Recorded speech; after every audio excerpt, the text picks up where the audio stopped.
You're watching Fox Sports, home to the World Series, Super Bowl 36, and now the 43rd running of the Great American Race, the Daytona 500. The thing about Daytona and what it means to most of us drivers is this is our premier race. This is our Super Bowl. We call this the Great American Race. You know, this track was built in 1959. It was the first of the super speedways. Nobody had ever seen anything like this. Your heart's pounding, the fans are coming in the stands. People are hollering, you know, and the crews are revving up their air guns. They drop that green flag, buddy, and you head off into that first turn. And everybody is jockeying for position, and the track's dirty, and there's dust flying, it's covering up your windshield, and you're trying to find a hole to get in, and all of a sudden you realize, I'm sitting on a hot rod today, boys. I'm going to the front, and I'm going to win this thing.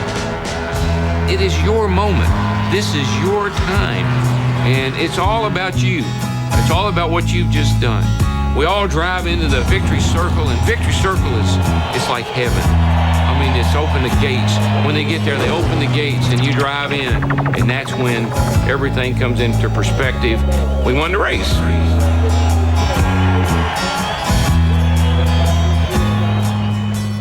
The nation's outstanding race drivers will be after a rich $1,200 purse. In the middle of the last century, the legendary drivers of Daytona blazed a trail along this Florida beach. They raced for the love of a roaring engine and for the thrill of every sandy turn. But as these burly V8s raced on, the storied sand would soon be replaced by the grandest super speedway in the land. Here in the birthplace of speed, the moments have been many, the images awesome. Oh, I won the Daytona 500! I won the Daytona 500! Hey, there's a fight between Cale Yarborough and Donnie Allison. In the sport where father faces son, today's best respect the history of the Great American Race. Because if one can raise his arms here in this victory lane, he can forever ride on racing's center stage.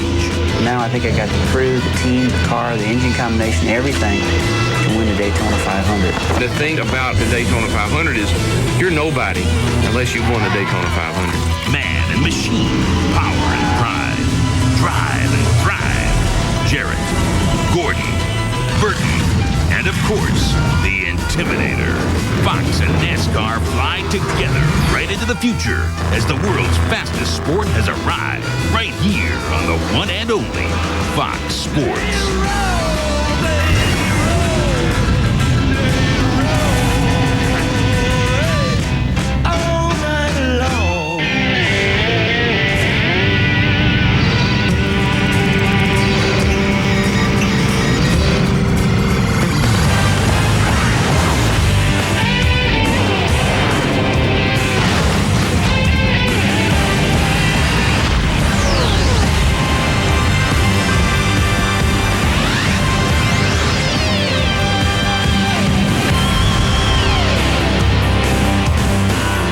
To the Dodge Daytona 500 pre-race show, brought to you by Dodge and nearly 3,000 dealers who invite you to come see what's different. And welcome to Daytona, one of the truly special places in sports, and these are the faces of some of the men who will decide the Great American Race, almost turning into superheroes. When they step into their cars, the drivers' meeting moments ago, going over the rules, race procedure, for the running of the Great American Race. A look at Jeff Gordon, two-time winner of the Daytona 500, blew an engine on Saturday. Will he be able to bounce back? History, speed, excitement, it's all here for NASCAR's biggest race. We're expecting one of the biggest crowds ever. Nearly 250,000 people packing this legendary speedway. And the pressure building, the track electric. In the end, we'll have one champion, one driver who will make his way through 42 other cars and 500 miles of track to decide who will win the Daytona 500. Hi, I'm Chris Myers from just above Victory Lane here at the birthplace of NASCAR in Daytona. And NASCAR is born again as Fox Sports begins its coverage of the Winston Cup Series. Joining Fox's coverage, the '89 Daytona 500 champ, Darrell Waltrip, his former crew chief who was with him then, Jeff Hammond. Gentlemen, I know you're excited about. I can feel the adrenaline. Right. Yeah. They're inseparable. It's tough to separate. Hey, we did it once, we can do it again. Are you going to be all right not being this first time you've come here and not been in the race? Well, you know, being out on the racetrack, you got tunnel vision. You got a helmet on. You can't see where all you see is what's in front of you. Very seldom you see what goes on around you. That's the worst thing about being in the booth. Got all these cameras. Cars are, these guys are going to wreck every time they go down the straightaway. It's breathtaking up there. I can't imagine what it's like out on the track this year. All right, now, who calmed who down when you guys were getting ready for the race? Wait a minute. Is there any kind of doubt who calmed who down right now, Chris? Watch it, man. He always gets excited. Oh, man. Look, I got the floor right now. Give me a break here. You've got to slow him down. You've always got to try to keep him under control, but he's always been a great champion. I had the weight of I had to carry everything. And him included. You'll be carrying us today. Old DW and Jeff, just a part of Fox's fantastic lineup. We kick off our Fox Watch now. I want to get you set with all the people who will bring you today's Daytona 500. Let's start up in the broadcast booth. A familiar voice for racing fans, Mike Joy, and a mechanic you can definitely trust, Larry McReynolds. Guys? Well, thanks, Chris, and hello, everyone. The day that race fans have waited for all winter is finally here. But, Larry, these race teams have been working hard for this day now for many months. Oh, even though it's the beginning of the 2001 season, they started way back in the middle of the 2000 season, June or July. But now what you've done, you've taken all the practice from the last week. You've taken your test results, your wind tunnel results. You've packaged it with what you think is your best engine, the best pit crew that's practiced all winter, and you've brought it to the grid, the #1 race, the Super Bowl, the Daytona 500. But how confident are you? 1/4 of the field changed engines today. Well, that was unique. 43 starters and 10 teams elected to change their motor this morning. Not because they all had problems. Of course, Jeff Gordon lost the engine in happy hour, but a lot of them just wasn't happy. They got with their engine guys, they laid the dyno sheets out, said, well, we think what we give you was good, but this one's maybe a little better. Let's put it in. We got to give it all we got. Well, let's get those stories in more detail, beginning with the editor of Speedway Illustrated, Dick Berggren. Thanks, Mike. Today, Dodge will start the Daytona 500 for the first time in 18 years. They have done incredibly well in preliminaries. Bill Elliott won the pole for this race in a Dodge. Sterling Marlin won a 125-mile qualifying race, also in a Dodge. And Ward Burton, he's got one of the fastest cars in today's field. It is a Dodge. The Dodge boys have done their homework, and they've done a lot of it in a very short period of time. Are their cars good enough to win the Daytona 500? Maybe. Stick around. We'll see. To Steve Burns. Hey, thanks, Dick. Jeff Gordon indeed has 2 Daytona 500 victories and was a solid favorite to bring home a third. But in that final happy hour practice yesterday, his Daytona 500 motor blew up and he brushed the wall. At 6 o'clock this morning, crew chief Robbie Loomis and the team agonized over which backup motor to put in. Have they made the right choice? We're about to find out, Matt Yoakum. Steve, the Dodge boys swept the front row, but the sleeper in the field may be the Pontiacs. 1 week ago, Tony Stewart took home the big money in the Butt Shootout. Today, he leads a pack of fast Grand Prix, trying to end a long Daytona 500 winless streak. And today, they're trying to steal the biggest headline of speed weeks. Jeannie? All right, Matt, one man's pain is another man's opportunity. That is how Stacey Comden landed his primo spot on the outside pole. Now, it used to belong to Jerry Nadeau, but he was disqualified after his car did not pass inspection. Don't feel so bad for Jerry. He's back here in the 5th position, and his crew chief has assured me that if they make it to victory lane, this car will pass inspection. He said it's a poster car, Chris. All right, thanks, Jeannie. Rick Hendricks saying that car is great on the longer runs, so watch for that. All right, we're within an hour of the start of this thing, Darrell. What are the drivers? Yeah, you've done it 1,000 times, but this is the Great American Race. Are you nervous? Yeah, you are. You always are. As a driver, you're always worried. If it's good, can it last? If it's bad, have we got it all behind us? And, of course, you always got your trusty old crew chief over here telling you everything will be okay. He's been telling me everything will be okay for 11 days. But you named your car. You said these guys have their own names for their cars. Everybody names their cars. We had a car named Betty. They got one named Midnight. They got one named Kermit. They got one named Leroy. They got all kinds of names for cars. But in this race today, everybody's car, when they start, has got the same name, and it's Wilma. Wilma. Will my car make it? Will my car handle? Will my car run? Will my car make it to victory Well, you know lane? your crew chief will be with you. I told you, we got to keep the guy settled down already. He needs got a started on a decaf race, and we got to settle him down. But if I'm a crew chief right now, I'm really kind of concerned about how much tension these guys are feeling. This is the first race of the year, and there's a lot of tension going through the garage area right now. On pit road, guys are anticipating the first pit stop, whether they've got everything ready. Is the car ready? Crew chiefs right now are having a hard time drinking a drink, much less eating any kind of lunch. So therefore, there's a lot of tension up and down pit road. Wilma, and Will B. We know that Will be here and covering everything from down on the pits to around the track and through the garage area. So hurry back. All right, we're just getting cranked up. Here's what else is on tap.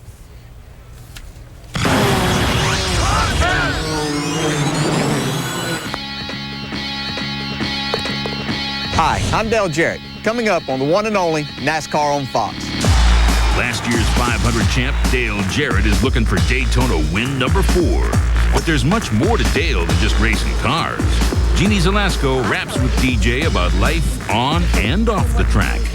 And just like Fox, Joe Gibbs conquered football, then decided to give NASCAR a shot. Now he's got one of the most successful teams on the Winston Cup circuit with Tony Stewart and last year's champ, Bobby Labonte. Our Jeff Hammond talks with Joe. Then, ever wish you could take a ride around the track at Daytona? Well, so did Fox's Terry Bradshaw. He hooked up with none other than Dale Earnhardt. The 7-time Winston Cup champ takes our Super Bowl champ on the ride of his life. Hang on, because it's all coming up, coming at you on this one and only NASCAR on Fox pre-race show. The number 9 Dodge is sitting on the pole at Daytona today. 0.9 financing can have a new Dodge sitting in your driveway tomorrow. Today, Dodge is generating excitement at Daytona. Tomorrow, that excitement spills over into every Dodge dealership, thanks to next to nothing 0.9 financing on Dodge Stratus, Ram, Caravan, and Durango. Dodge is back at Daytona, and your Dodge dealers are behind this thing all the way. I'll tell you what, on race day, you better get it right.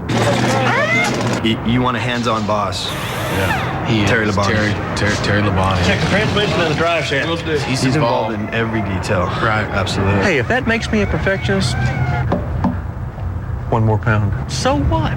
There's a fingerprint on the windshield. Got it. Hey, I'm here to win. Blue. The nose needs to be bluer. Blue's good. Yeah, Blue's great. Very good. You're watching the Daytona 500 on Fox. Take the wheel of a new Ford Taurus. Take control with 0.9 financing or $1,500 cash back.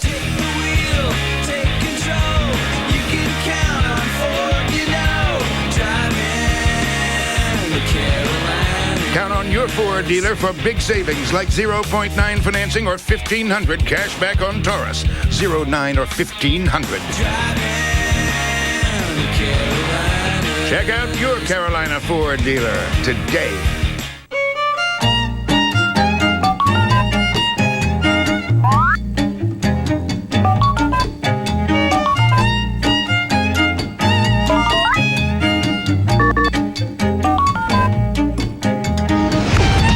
Sign up with Singular Wireless, and you can use your phone to send and receive unlimited text messages to other Singular customers' phones. Plus, you'll get a sleek Nokia 8200 series phone for just $99. Singular Wireless. What do you have to say? Bart's mind? Bart's a brainwashed killing machine. So was I at his age. Kelsey Grammer guest stars The Simpsons, all new at 8, 7 Central tonight on Fox. Weeknights is totally NASCAR, your exclusive all-access garage pass. A full 30 minutes of NASCAR news and highlights. Weeknights at 6 on Fox Sports Net. Come around at 2 laps to go and say, I'm out of fuel. I'm out of... The pressure gauge starts jumping up and down, up and down. I'm out of fuel. I'm out of fuel. No, wait. Almost. No, it's coming back. It's okay. All right, I'm okay. But I get to the 4th turn, and I can see the start-finish line. And I start crying like a big old baby. I'm going to win the Daytona 500. We won the race. It was incredible. I mean, it was so much drama. The whole week. And that was my 17th try. I'd never won it before. I'd come really close. But that whole week was just drama after drama. And then to win it that way, it was just so exciting.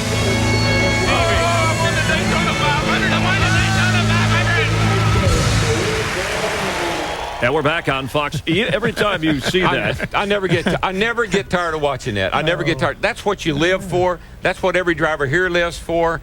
To drive into the victory circle here at the Daytona Speedway, it's one of the most emotional wins you'll ever have. You beat everybody when they're at their best, and it's such relief. It's such relief to win a race so big.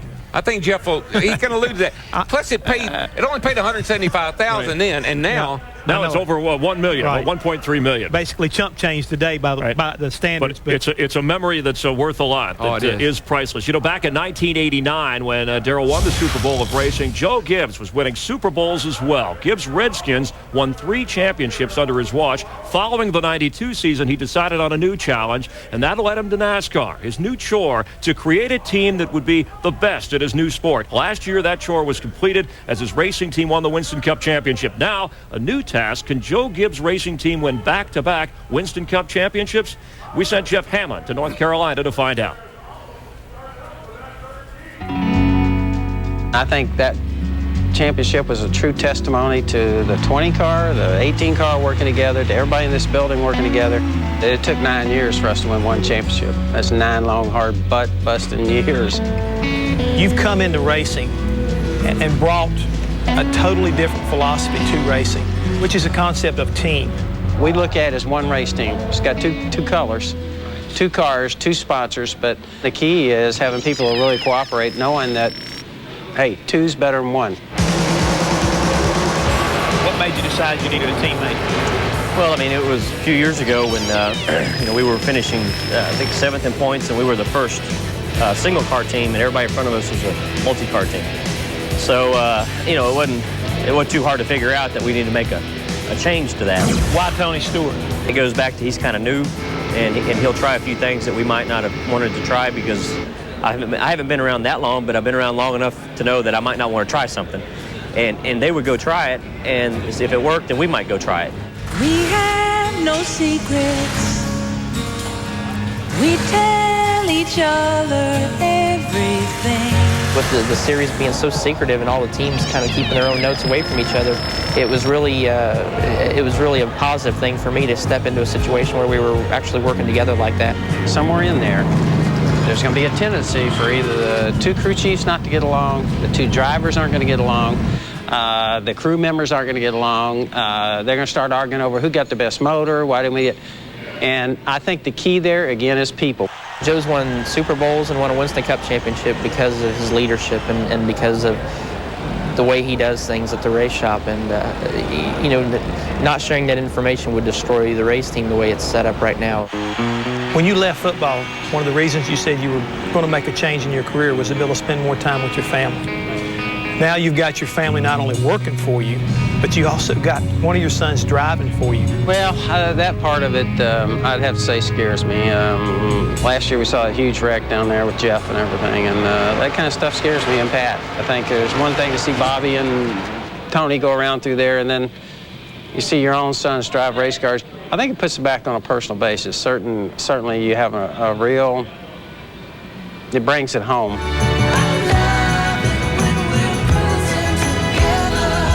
Everybody says that you're the #1 contender to take the crown away from your teammate. Well, we just have to follow his lead of what he did last year to win his championship. He was very consistent, kept himself out of trouble, did not have any DNFs last year, and basically just I have to be a smarter race car driver this year. Our goal for Joe Gibbs Racing is to have both cars in the top 2.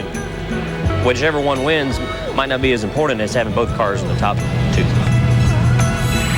Darrell, aside from being a driver, you were a car owner. Why is Gibbs so successful? Well, I think, for one thing, he's real focused. Whatever he's doing, he's real focused on. Plus, he's a real motivator. He reminds me a lot of Junior Johnson, and Jeff knows what I'm talking That's about. right. You did not want to disappoint Junior Johnson. When he put a car on the track, he told you were going to win the race. You won the race. And so he was the kind of guy that I should have stayed with instead of trying to go out on my own. I wasn't a good car owner. I was the worst car owner I ever drove for. Well, Tony Stewart likes Joe Gibbs in that regard. And, it's funny, as you talk about teamwork, Jeff Hammond, last year at the 500, Labonte was penalized for a lap tire, got out on the track, and also with Tony Stewart, they were kind of getting in each other's way. I don't think we'll see that today. Well, Chris, that was a year ago. Today, I think you see these 2 guys like a fine matched pair of horses pulling a wagon, and they're pulling a Gibbs wagon. They're working together, and I'm telling you right now, after interviewing Joe Gibbs, made me want to come out of the booth and go back to work on race cars. Why do you always get all those road? He's got horses. Yeah, he's got all He's a good man to work for, I can tell you that right now. All right, and we're going to thank Darrell's got to go back up in the broadcast booth. Yeah, I don't want to miss the race. I'm stuck down here. Wait a minute. Hey, look. come on back next time when you can't stay so long. Hey, okay? Daryl, this is for you. Just good luck getting through the infield. Thank you, man. There you go. Thank you, man. We look forward to his insight and his explaining. Lock and load, buddy. Lock and load. Or as he says, feel out air now. All right. One thing I found out, all Kings, you ever play cards? All Kings don't have mustaches. We'll figure it out. Coming up, NASCAR's version of Dick Clark. Ken Squire will join us. We'll have more from the pits. Dale Earnhardt getting ready to go. Less than an hour until the Daytona 500. They're lining up, the drama building, the tension thickening here. And a number of drivers saying this will be the best Daytona 500 ever. We'll find out in just a little bit. This is Brett. What are you doing? What are you doing? Just watching the market recap, drinking an import. That is correct. That is correct. What are you doing? What are you doing? Hey, Brett, who's that? Hey, Chad, pick up the cordless. Chad here. What are you doing? What are you doing? What are you doing?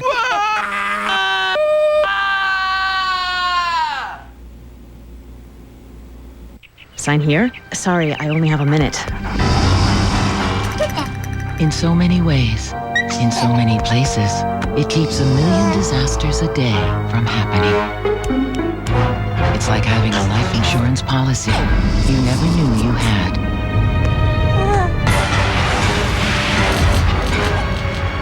Gotta go. It's plastics. There's my good girl. Plastics make it possible.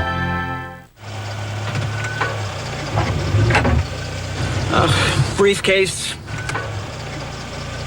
Need new tires? Our 35,000-mile tires are 4 for just $99. Pep Boys, one more reason cars like us, people love us. Look, we only want what's best for you. Once you make a plan, stick to it. You're not going out dressed like that, are you?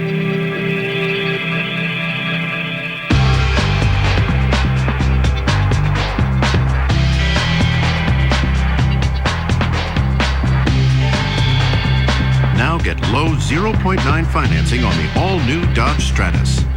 KFC's new spicy barbecue wingy. Little honey make my tummy singy. Then smoked jalapeno and a long, slow stingy. 20 for $6.99, 8 for $2.99. But not for long. Where's Max? Prepare yourself for a journey beyond imagination. Dark Angel, all new Fox Tuesday. The Dodge Daytona 500 pre-race show on Fox is brought to you by Dodge and nearly 3,000 dealers who invite you to come see what's different. By Kellogg's, the official breakfast food of NASCAR. By Pep Boys, cars like us, people love us. And by Budweiser, with the crisp, clean, refreshing taste you'll find in no other beer. This Bud's for you. We're back live in Daytona, closing in on the Daytona 500, and you see the cars. They're lined up on pit road, ready to go. Welcome back to our studio just above Victory Lane. We just met Bobby Labonte in last year's Winston Cup championship team. Today begins another journey. Who will start the season in first place? That question will be answered in just about 5 hours, but it's all said and done here. But right now, the man out in front, the pole sitter in a Dodge, Bill Elliott. He's with our Dick Bergman. Dick? Well, Bill Elliott has won the pole for the Daytona 500 for the 4th time in his career, but winning the pole for this race is a matter of one car on the racetrack at a time. When they drop the green flag, you're going to be in a big crowd. Is this Dodge good enough to run in traffic, get you another Daytona 500 win? Well, I'd certainly like to hope so. You know, Ray and all the guys have done an excellent job with this Dodge Intrepid. And we'll just see what happens. I mean, we got 42 guys chasing us in the mirror, and it's going to be one wild day for a lot of people to see. Well, a lot of the guys in the garage say he's got the car to beat. We'll see. To Steve Burns. And thanks, Dick. Jeff Gordon receiving good luck from Donald Trump. Jeff, can we talk to you real quick? One of my few it was a very nice one. Thank you. The best. Glad to have you here. Jeff, 6 o'clock this morning, your team was working on the car. Are you confident that everything is the way it should be? Oh, yeah, I feel great. I mean, you know, we've got the best engine shop there is, and, you know, we recognized the problem and, you know, fixed it. And we got a really strong backup motor in there, and there's no doubt in my mind this DuPont Chevrolet team can get that thing ready to go and get it out there in championship and winning form. Best of luck. Let's go to Matt Yoakum. 1 year ago, Steve, Dale Earnhardt less than confident with the current rules package to win his second Daytona 500, but he won the last plate race of 2000, and Dale looking very strong during Speed Weeks. Can you win your second 500 today? Well, we got a good shot at it, got a good race car. Wasn't really excited about the car yesterday afternoon, the last practice, but the car, it come around. I think it's going to be okay. We got a good engine in it, but a little wind today, a little exciting. I think it's going to be some exciting racing. Going to see something you probably hadn't ever seen on Fox. The 7-time champ rolls off 7th today. Jeannie? Well, Matt, Adam Petty was the main reason Petty Enterprises switched to Dodge for the 2001 season. They were looking towards the future for the fourth-generation driver, a future that was tragically altered when he was killed May 12th of 2000 at the New Hampshire International Speedway. And so, Dad, Kyle has taken over the mission. And can you just share with us how important this is and how special this is to be in the Daytona 500 in the 45 car? Yeah, this is like... for us, when we went with Sprint and we started our program last year with Adam, then our whole goal was to bring that team, to bring Chris Huzzy and that whole group to Winston Cup with Adam. And it didn't pan out like we wanted to, obviously, but, it's incredibly emotional to be here. It was incredibly emotional to roll through the gate down here with the 45 Sprint car without Adam here. And it's been pretty emotional all week long. Couple of autograph sessions I've kind of broke down a little bit, I will have to admit, and it'll be emotional when the race starts. In church it was a little emotional this morning, but I wish he was here, but it's just not. Thoughts and prayers with you, and keep in mind the good vibe that the last time you were at this track was in an ARCA race in '79. Last time you were in a Dodge and you won. Chris? All right, thank you, Jeannie and Kyle. We welcome in Ken Squire, the Dean of NASCAR. And regardless of what Kyle Petty does in today's race, Ken, I mean, this is already an accomplishment for him and his team. Oh, it is. And, of course, the name Petty is everything as far as the Daytona 500 is concerned. They set the bar for competition. They've won this race 9 times. But they've set the standard for fan appreciation. Over the years, that family name, Petty, has come to mean so much. Consider that there's 250,000 people that have gathered around this 2.5-mile track. And right now, in the hearts of the majority of those folks, that Petty that will start his 20th 500 from 28th position is a favorite. All right, and those people will see Dodge. There are 10 Dodge cars in this race, Jeff Hammond, and we know they're on the pole. We know they won a 125. But what about the long haul of the Daytona 500? Will that engine stand up? Well, Chris, I think so. What I have worried about all the time is whether or not the engines will last in these Dodges. But after 11 days, believe it or not, I haven't heard of one guy complain about having engine problems with the Dodge. So, therefore, they may have their game face on. And, I mean, they have been kicking everybody all week long. So I don't think it's going to be a problem here. I think they're going to be a force to reckon with. You could have said booty, but game Can I say that on TV? Yeah, you can. You can, Jeff. Okay. You're out of the... He's kicking booty. I'm telling you right now, them guys are going to be tough. Dodge is kicking booty. Game plate. He was thinking of restrictor plate. We can't get him away from the crew chief thing. By the way, weather conditions are perfect, too. The anticipation, the drama, the pressure building here as we get closer to NASCAR's greatest race, the Daytona 500, coming up here on Fox. We're going to go behind the scenes with one of NASCAR's greatest drivers, the defending champ of the Daytona 500, one of the real good guys in the good old boys, Ford, Dale Jarrett. And then what happens when two good old boys get together for a drive? Terry Bradshaw, Dale Earnhardt give us plenty of laughs on their tour of this track at Daytona. If he were a football player and I were, say, a teammate, I would say, you know what, we're going to have a good game tomorrow. The number 9 Dodge is sitting on the pole at Daytona today. 0.9 financing can have a new Dodge sitting in your driveway tomorrow. Today, Dodge is generating excitement at Daytona. Tomorrow, that excitement spills over into every Dodge dealership, thanks to next to nothing 0.9 financing on Dodge Stratus, Ram, Caravan, and Durango. Dodge is back at Daytona, and your Dodge dealers are behind this thing all the way. Every business can use extra help now and then. The real challenge is finding workers you can trust to do the job. With Labor Ready, you get the kind of help you need when you need it, even an hour before. Today alone, Labor Ready placed thousands of workers in hundreds of industries, from construction to catering. You can find good help these days. Labor Ready. Dependable temporary labor.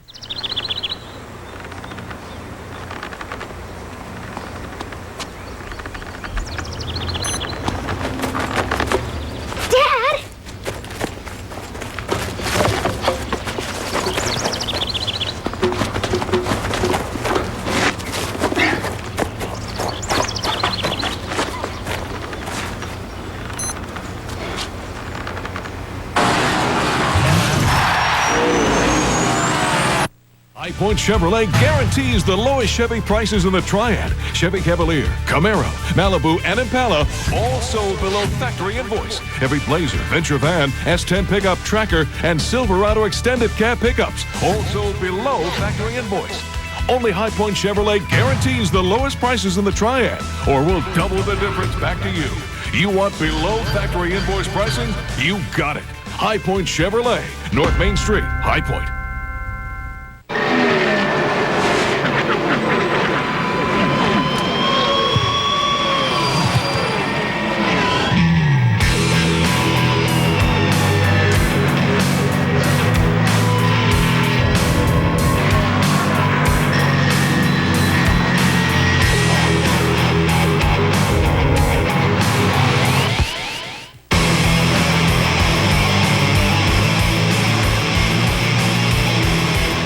Stay tuned for more live Daytona coverage from the Fox 8 Sports team right after the race.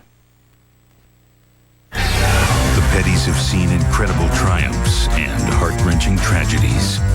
The Petties Beyond the Glory, tonight at 8 on Fox Sports Net. Welcome back live at Daytona, where Rusty Wallace and Tony Stewart are getting ready to run. Former Rookies of the Year. Rusty, his favorite driver all time, Bobby Allison, and Tony Stewart is a fan of the Colts and the Redskins. But their focus is on the Daytona 500 today. Welcome back to what many people and drivers are saying will be the greatest Daytona 500 ever. Speaking of great, this weekend we had one of the greatest quarterbacks to ever play the game with us. Fox's own Terry Bradshaw stopped by. Last night, Terry and Dale Earnhardt tried to give us a little tour of this historic track, but it turned into a bad episode of the Dukes of Hazzard. Well, folks, I'm Terry Bradshaw, and I'm here at the birthplace of speed, Daytona Beach, Florida. Now, it's about time, Fox got me away from that studio and that football crowd and got me around my kind of people. NASCAR, you got Winston Cup. I want to be on the track, and I want someone to drive me around that track. And who better than the Intimidator? I ain't talking about Darrell Waltrip either. He turned into Wussy. He's up there in the old press box. I'm talking about Dale Earnhardt. I'm going to go ask him if he'll give me a ride.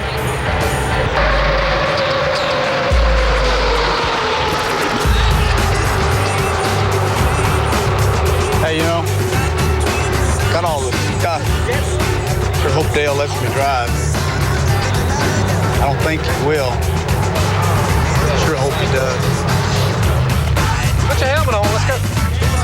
Our team, Money Chris. You got to stay out of this line coming off pit road. All right. Why am I nervous? You shouldn't be. I shouldn't be? No. What about turn 3, Dale? What's so special or hard? Right. This is where I like to race if I'm in line, if there's nobody but, side by side. We get cars side by side, you're running a high lane. And you got to run up here, and the guys are down on the inside of you. And you get way up here on the high lane like this. Gee, Merry Christmas. This is not fun. It is. It's cool, man. No. And we're doing it in race cars. This is a dang old street car. Now, what's bad about this, the racetrack falls out. What's bad about this? It falls out muddy right here, and this only go wham into the wall. When it falls off like that, it makes your car do that. So you got to be really careful right there, because it takes the air out from under the car. And it loses traction right there for just an instant. You don't want to go down here and catch the apron too quick, because you lose it then too. Golly. Let's pit.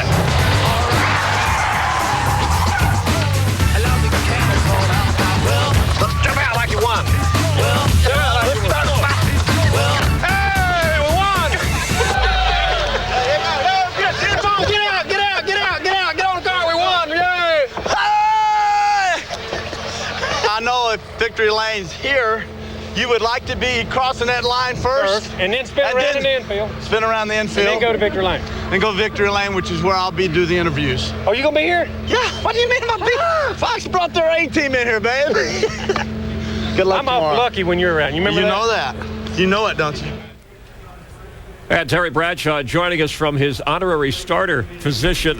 Terry, what was that like riding around there with? It was not fun. I'm going to tell you right now, for all the viewers out there, we were doing 146 in a car that had a computer on it, which would not allow us to go faster, or he would have gone faster. There's no roll bar. It was not fun. It was not fun at all, Chris. All right, now when you wave, just a quick reminder, okay, the guys here, when you wave that starter flag, don't grab the checkered flag, okay? That might screw everything up. Hey, look, I may be from the South, but I'm from the northern part of the South, so I'll be fine. You know, one quick note, my kids are asking me, and I wanted to say this to Dale before we started, just to kind of put him in his place. And my youngest daughter, Erin, says, Daddy, are you going to be doing this deal with this guy named David Earhart? And I said, yeah.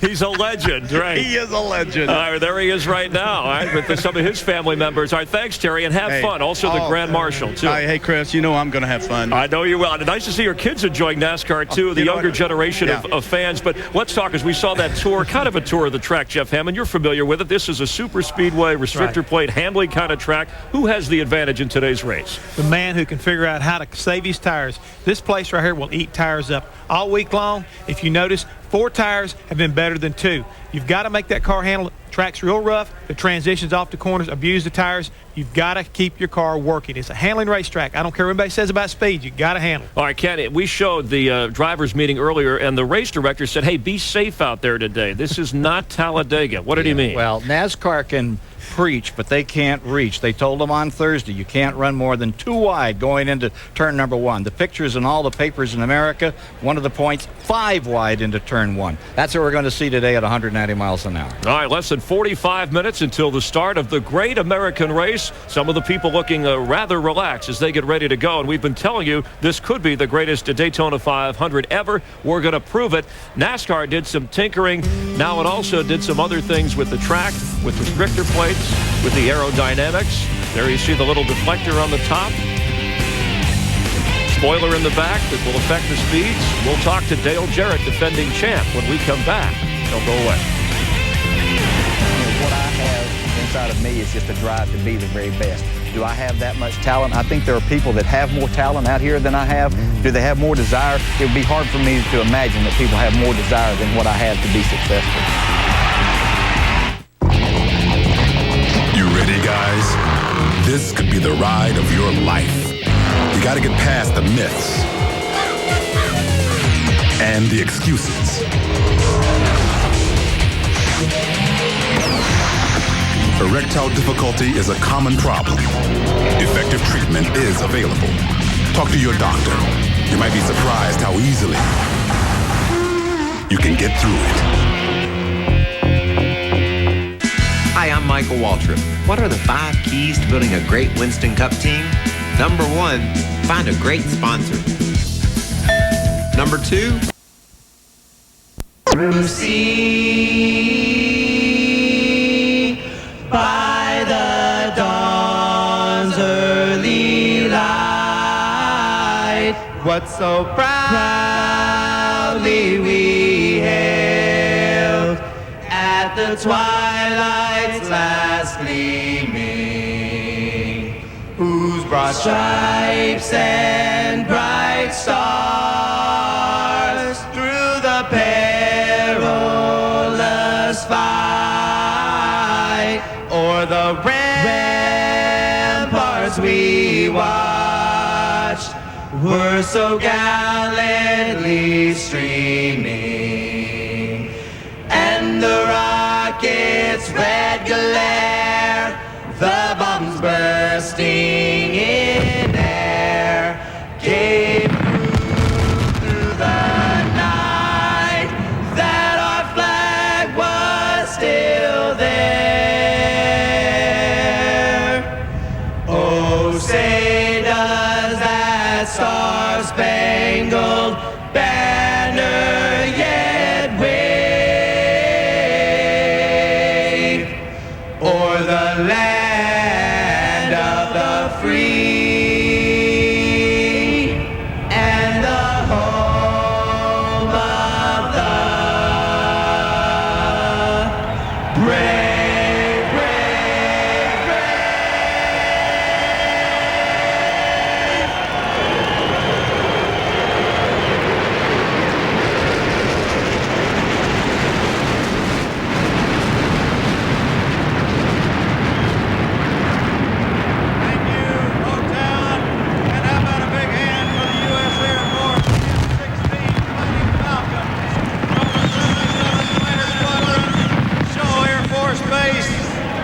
lead, Lieutenant Colonel John Norman.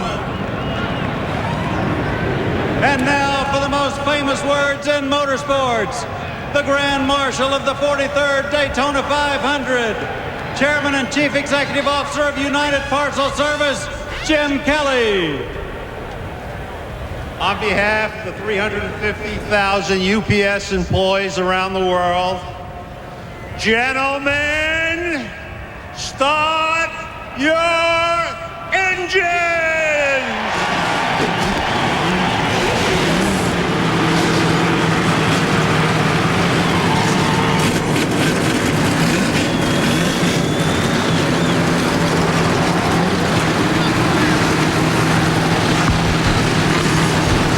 Race fans have waited all winter for this. Race teams have worked many, many months for this moment to start the Daytona 500. Hi, everyone. Mike Joy with the 1989 winner of this race, Darrell Waltrip, after 17 years of trying, and Larry McReynolds, who's been to victory lane in the 500 twice as a crew chief. Gentlemen, what does it mean to win the single biggest race in NASCAR?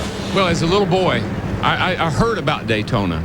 And as a young race driver, I dreamed about racing at Daytona. And then I dreamed about winning at Daytona. It took a long time. Some dreams turn into nightmares, like some of these guys have had happen to them. But there's no greater feeling, no greater accomplishment than driving your car through those pearly gates into that holy ground. In 20 years, I was a part of winning 23 Winston Cup races, but none can even come close to going to victory lane here with Davey Allison in 1992 and Dale Earnhardt in 1998.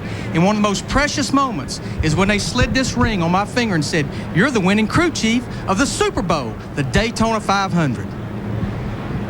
That's the feel of what it's like. We'll help bring you that feeling throughout the day and throughout the first half of this NASCAR season on Fox. Frankie Muniz from the Fox Sunday night hit Malcolm in the middle is going to get a big ride here. He's riding shotgun in the safety car that'll pace this field on its first preliminary lap. Getting set for the start of the Daytona 500. Whose face will grace victory lane today? Winning the Daytona 500 is just the most incredible thing that I've ever done.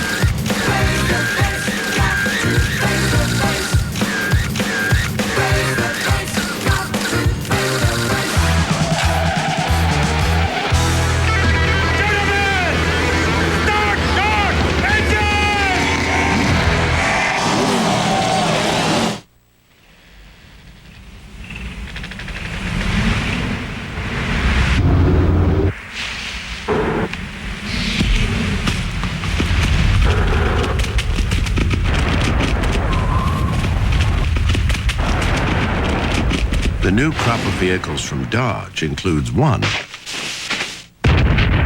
really bad apple. Dodge, coming soon to a racetrack near you. Okay, sweetie, on your toes. Swing through the ball, through it. Eye on the ball, hon. We're working on the forehand. Okay, let's try backhand. We'll work backhand. Okay, you just need to connect with the ball. Let's stay in the game, sweetheart.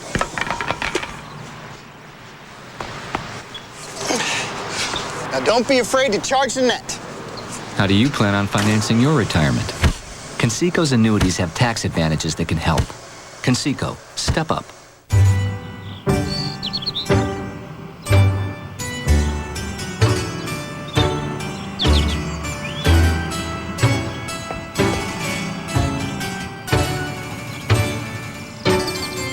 Hey, Dale, what's the four-letter word for farm wagon? Need a ride? Pick up specially marked Coke and you could win a ride with one of the Coke Racing family drivers. Plus, race tickets and passes to the Coca-Cola Racing Family Reunion. This is a bucket of water. And this is Goodyear's new and improved AquaTread 3. At highway speeds in a downpour, a set of AquaTread 3 tires pumps away over 6 gallons of water per second. That's over 360 gallons per mile. With its 80,000-mile tread life limited warranty. That's a lot of water. Think about it next time it's pouring buckets. New AquaTread 3. Only from Goodyear. Goodyear, Goodyear. Get inside the non-stop action on race weekend. inside the news and highlights. Get inside the teams, fans, and games. Only at the official site of NASCAR. NASCAR.com. America Online keyword NASCAR. How could a routine traffic stop land Lois in the slammer? Hey, Mom, is this a bad time to tell you I got kicked out of shop class? Malcolm in the Middle, all new at 8:30 tonight. You're watching live the Daytona International Speedway. Built in 1959. It's 2.5 miles around. Those corners right there, turn 4. Banked a steep 31 degrees. The trioval you see right at the start-finish line where the cars are now is banked 18 degrees, just about like the roof on a ranch house. Let's have a look at the UPS starting grid for today's Daytona 500. Bill Elliott has his 4th pole for the great race. First time in a Dodge, and Stacy Compton his first front row start ever. Row 2, two-time 500 winner Sterling Marlin, and Thursday's qualifying race winner Mike Skinner. Row 3, Jerry Nadeau having a little fun here. Last fall's Atlanta winner, and Dale Earnhardt Jr. a close second in the Twins Thursday. There's the Intimidator, Dale Earnhardt, the 98 champion of the 500 and last year's runner-up. Jeff Burton. Andy Houston is a rookie. Ward Burton, last year's Darlington winner, row 5. In the 6th row, former Pepsi 400 winner Jimmy Spencer and Rusty Wallace, who's not yet won a restrictor plate race, maybe today. Row 7, Jeff Gordon, the 97 and 99 500 champ, and Ken Schrader, who has 7 top 10 finishes in this race. Jason Leffler makes his Winston Cup debut. He's out of USAC Midget Racing, and last year's Rookie of the Year, Matt Kenseth. Jeff Purvis in the big dance for the first time in 5 years, and Ricky Craven, who finished 3rd here in 97. Michael Waltrip, 5th in 1999, and Dave Blaney in his 2nd 500. Youngest driver in the field, Casey Atwood, age 20, and Mark Martin, 3rd in 1995, his best finish. Kenny Wallace just picked up a sponsor this morning for that car, 6th start for the veteran, and Tony Stewart, who won 6 races last year. Steve Park, last year's Watkins Glen winner, and Kurt Busch, the rookie from the NASCAR Truck Series. Mike Wallace, the middle of the 3 racing brothers from St. Louis, and there's Kyle Petty carrying Son Adams colors. Row 15, Buckshot Jones racing for the Pettys, and Ricky Rudd finished 3rd way back in 81. Dale Jarrett is the defending champion of the 500. Joe Nemechek makes his 7th start in this race. Johnny Benson, who led last year until 5 laps to go. There, he's still saying, what happened? Terry Labonte, the Iceman, 2-time Winston Cup champ. Bobby Hamilton, 11th Daytona 500 start. And John Andretti, who won here in July 97. There's the Winston Cup champ, Bobby Labonte, 2nd in 1998. Jeremy Mayfield ran 3rd in that year's race. Robert Presley makes his 8th 500 start. And from Virginia, Elliott Sadler, his 3rd 500. Robbie Gordon made his Winston Cup debut here in 1991. The open wheeler joins truck champ Ron Hornaday. Finally, Brett Bodine gets the last provisional start, the 13-year veteran from New York State. Today, 43 cars will try to complete the 200-lap, 500-mile distance. Posted awards, $11 million. They can go 45 to 55 laps on a tank of fuel. And let's go trackside to Steve Burns. Mike, Jeff Gordon blew his Daytona 500 motor in the final practice yesterday. This morning at 6 a.m., the team had to decide between one of 3 motors. They agonized over the decision. We're about to find out if they've made the right one. Let's go to Matt Yoakum. Steve, Dale Earnhardt is the most prolific restrictor plate driver in NASCAR history. 11 wins and only 52 plate starts. He's chasing his 2nd 500 victory, looking to bookend what's been a legendary Daytona career. He was 2nd in the Bud Shootout, 3rd in his 125. Today, chasing his 35th total victory here in Daytona. Jeannie Zelasco. Well, Matt, 31st may be the farthest back a defending champ has ever started, but for Dale Jarrett, that's just fine. For him, this is not the Daytona 500. This is the Daytona 100. He plans on making his move in those last 100 laps. He just told me he expects trouble out in front. He has no problem hanging back and waiting to make that move. Keeping a close watch on how the rookies progress. It's the coolest day of Speed Weeks, Larry. 68 degrees. Track temperature, though, 97 on the asphalt. That's definitely a key number right there because the sun stays out. And the more the sun stays out, the hotter the track gets slicker and greasier, and these cars won't stick. Yeah, I noticed I'm driving around here that my car's slipping around already. I got stickers on. I'm starting back here in the back, and I had to buff them up a little bit. But car feels pretty good. I got all my switches up. Gauges look good. Water's up to 180 right now. Got about 80 pound of oil pressure. Getting ready to come to the line, guys. Let's all have a good day. What do you say? All right, Ron Hornaday has our Conseco cam. Dale Jarrett, the UPS cam, starting 31st. Ricky Rudd, our Texaco Haviland on board, starting 30th. Tony Stewart, the Home Depot cam, sits 24th on the grid. Mark Martin, our Viagra Pfizer cam, from 22nd starting spot. Our Napa onboard camera rides with Michael Waltrip, going from 19th position. Our GM Goodrich cam from 7th place with Dale Earnhardt. And the Bud cam on board his son's car, Dale Earnhardt Jr., starts 6th. The Lowe's camera rides with Mike Skinner from 4th position and will ride with the pole sitter Bill Elliott in our Dodge onboard camera. Oh, man. Pace vehicle is in. The 43rd annual Daytona 500 is set to get underway. Terry Bradshaw waves the green flag. We're racing. Boy, those two Dodges up front, Bill Elliott and Stacy Thompson, got a well of a start, and these guys have not been comfortable with their cars, so I'm anxious to see if they can stay up there. Yeah, and they haven't been on the racetrack together either, so that's, that's something they set up prior to the start of the day's race. What happened to that second row? It looked like Sterling Marlin did not come up through the gears quickly. Boy, when somebody in front of you doesn't go, it really backs the field up right on a start like that. They're not wasting time. They're 3 wide, 4 wide down the back straightaway. There goes teammates Mike Skinner in the 31, Dale Earnhardt in the black 3. I think what we saw, same thing we saw in the 125s, getting a big jump on a restart is not necessarily an advantage. From 4th starting spot, here comes Skinner on the outside trying to lead lap 1. He's passed Compton. He's caught Elliott. Elliott drops low to lead the first lap. Sterling Marlin's right there too, looking on the outside, and he's got Dale Jr. pushing him.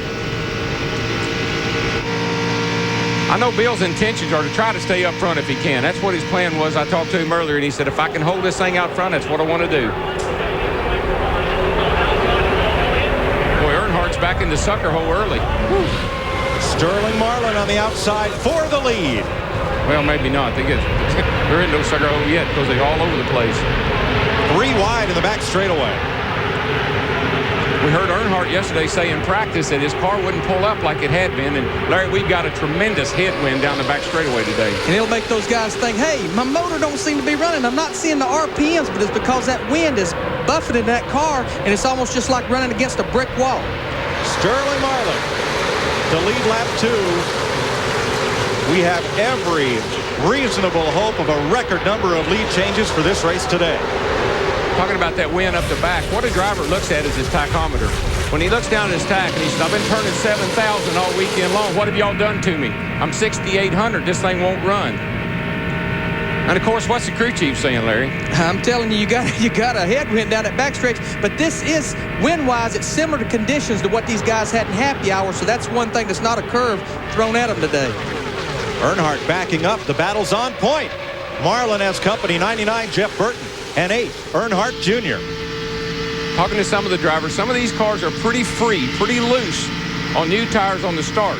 And that'll make them fast. Some of the other cars are a little tighter, and that'll make them slow.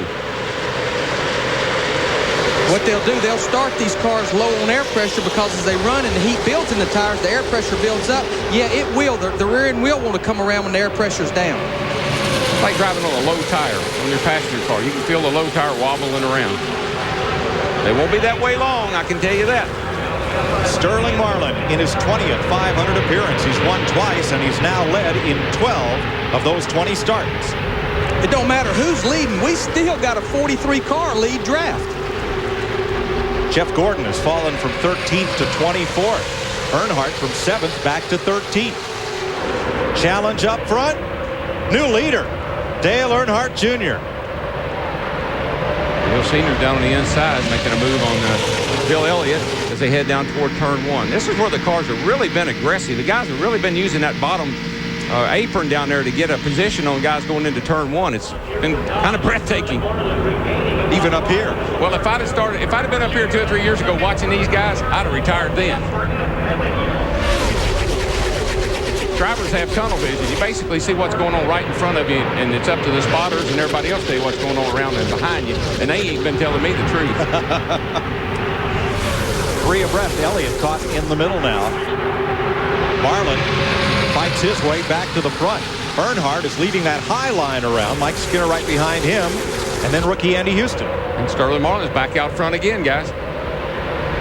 That car, that proves one thing. That 125 win was no fluke. It wasn't all about just being in the right place at the right time. He's got a pretty fast hot rod there. Tony Stewart trying to climb the ladder. He's 19th right now. Pulls alongside Jason Leffler. That's Mark Martin just in front of him. Tony Stewart has patience written on his dashboard. They made it bigger for the race today. Takes up the whole dashboard today because he is not a patient driver. He's a very aggressive driver.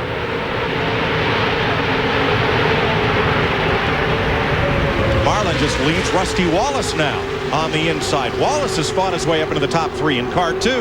Now they got Jeff Burton in that 99 car caught in the middle. Little help from behind, but the outside row and the inside rows are the ones that are moving. That's right, because when you're in the middle like that, the wind's buffing off of all the cars. It really slows you down.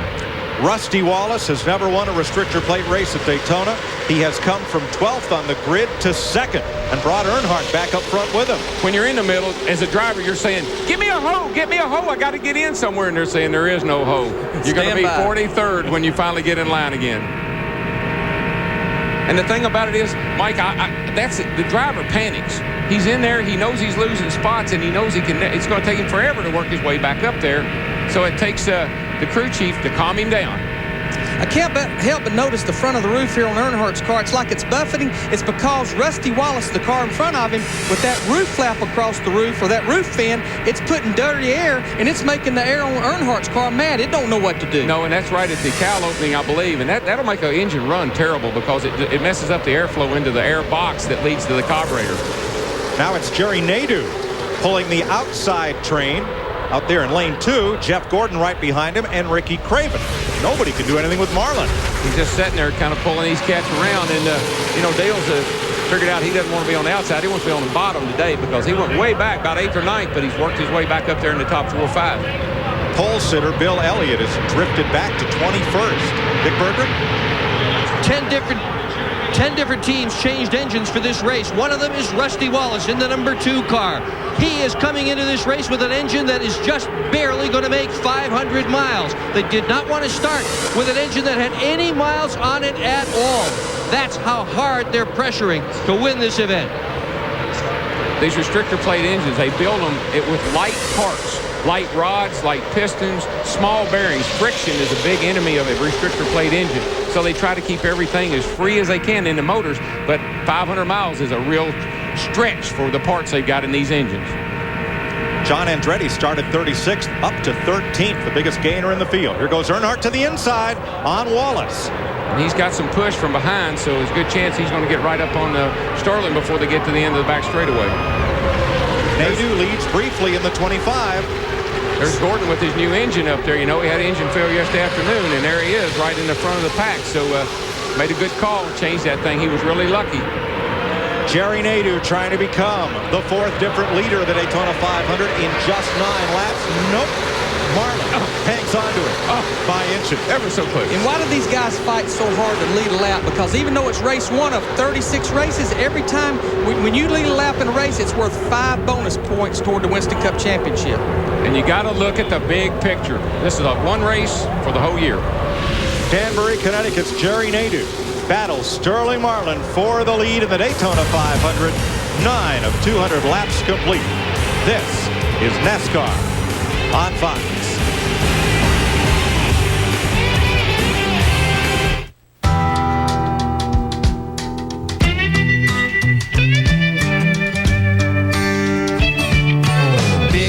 Combine, edgy at the wheel, under a big sky, working in the field, harvesting hops in the early autumn sun, going round the clock until they get it done. This is from the people working hard every day, talking about the folks who get this bud my way. This bud's for you, and you and you and you. This bud's for you, and you and you and you. This bud's from 5 generations passing on their tradition. with pride in the craft and pride in the mission. From the brewery crew to the lagerin man, get it to you fast and fresh as they can. This is from the people working hard every day, talking about the folks who get this bud my way. This bud's for you, and you and you and you. This bud's for you. I know you're a good driver. It's all the other people on the road. It's better to be safe than sorry. If a thing is worth doing, it's worth doing well.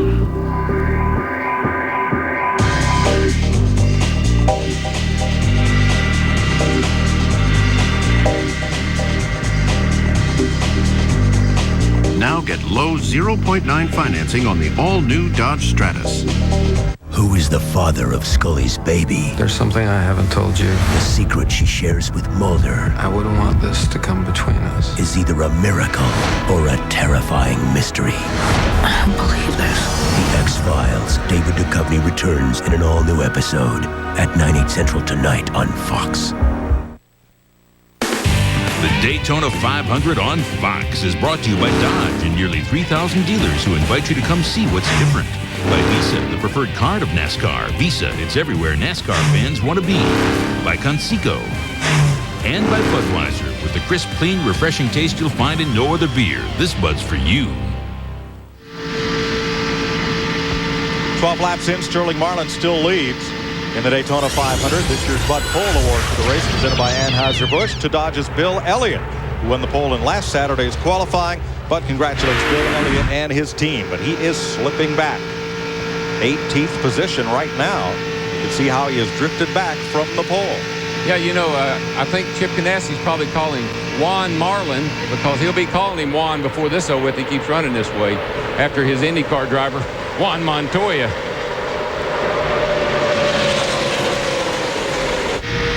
Boy, Ron Hornaday started 42nd, and the two-time Truck Series champion has climbed to 5th place.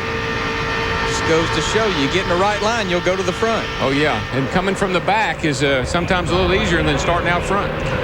And we look at a lot of things here, of course, miles per hour, RPMs, but look at the throttle right here. You see the key to getting around here is going wide open. But see, as he went off in the corner, he backed off just a little bit, and as the tires deteriorate, the handling goes away, more and more in the corner, they'll have to back off the throttle to get the car to go through the tunnel, through the corners till they get fresh tires put on that thing. You see it doesn't lose many RPMs, up to 7,000 through the tri-oval right there. And up to 3rd place. And I'm telling the crew chief, he's saying, are you holding that thing wide open? Oh, yes, sir. I'm not lifted in it. I've had her on the mat ever since we started.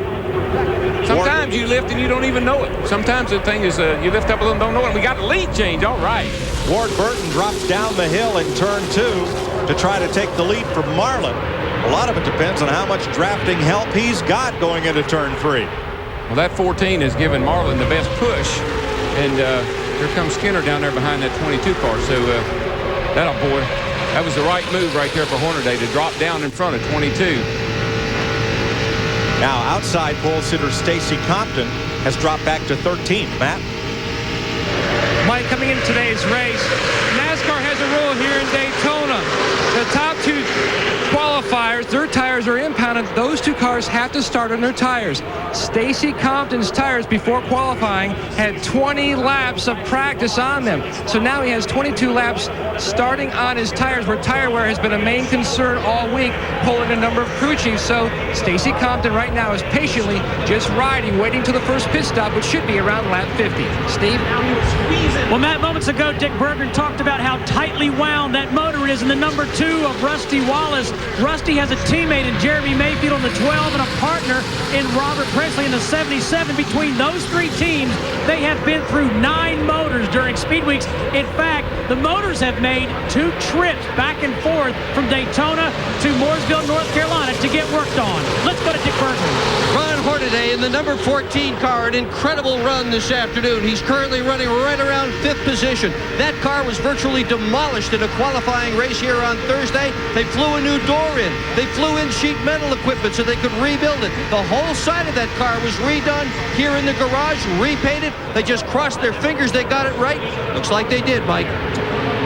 Hornaday looks pretty good, but he is about to become the meat in the sandwich. He got in the wrong line. He made all the right moves to get to the front, but it's hard to stay there, buddy. You go the wrong way. And he's an aggressive driver, and he didn't want to follow, and he made a move there that got passed.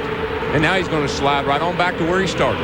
And I know for a crew chief, and it's got to be for a driver, people don't realize you have a millisecond to make that decision which line you want to get in. Sometimes it's right, sometimes it's wrong. It's like running into somebody in a hallway. You know, they're going one way, you're going the other, but you're doing 190 mile an hour and you don't know which way you want to go. That's what causes the cars to move around the way they do. You run up on the guy, you go left, go right. No, I can't go anywhere. Are Dale Jarrett and Bobby Labonte running 31st and 32nd? Are those cars off, or are they biding their time? I don't know. It's not like Dale Jarrett to bide his time, because sometimes you can get more trouble in the back. Jeannie, what's going on with that 88 car? Well, very interesting, because early out on the track, Dale was complaining that the car was a little tight. They've been trying to talk him through that. But just moments ago, they said, hey, Dale, don't get too far away from the draft. And very confidently, he responded, look, I can get up there anytime I want to. He knows this track. He's confident, guys. Last year, he won the 500. The year before, he was in the middle of the pack. And before halfway, he got turned over. I talked to Bobby Labonte this morning. He said his car wasn't handling very good in the 125s. He said, but I couldn't even let off enough to stay out of the draft. It's just sucking him along so fast. Let's explain the word tight. What that means is through the corner, he's turning the wheel, but the front wheels aren't biting like they should. And a lot of times when you're behind the car, Darrell, it takes the front downforce off the nose, and the front end won't lift from an aero standpoint, so you can create two problems there. Yeah, pushing is better than loose. If the car is pushing, that means you got the wheels turned left, and that's the direction you want to be going in. And you can control that a little better with the throttle. But if you got somebody right up on your back bumper all the time and you lift out that throttle, guess what's going to happen to you? They're going to boot you in the rear end and turn you around. Dodges have led 18 of the 19 laps, including the first one from Bill Elliott. Last Dodge to lead the first lap of the 500, Buddy Baker, the pole winner in 1973.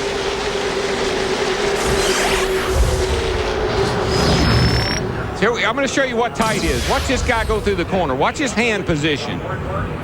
He pushes up the hill. He goes up the racetrack. That means he's turning the car, but it won't turn the way where he wants it to. See how much effort it takes? See all that steering input he has to put into it? It's oversteer. You can't get it to turn. And the only thing you can do most of the time is back off the throttle. No, that's not the only thing you can do. You can call your crew chief and raise cane. That's all you can do. What have you done to my car, boy? Now watch. Look at Mikey. Look at Mikey. He's got a handful. That's what we call a handful. When you get the wheel pulled way around there like that, he's got a handful of steering wheel. He's a little too tight. And you can see he's not going very fast. Tight bogs the motor down. Lead change. Ward Burton up on the high side this time may get the lead from Sterling Marlin. Boy, Sterling does not want to relinquish that lead. He is just hanging on. Two Dodges there, gang, side by side.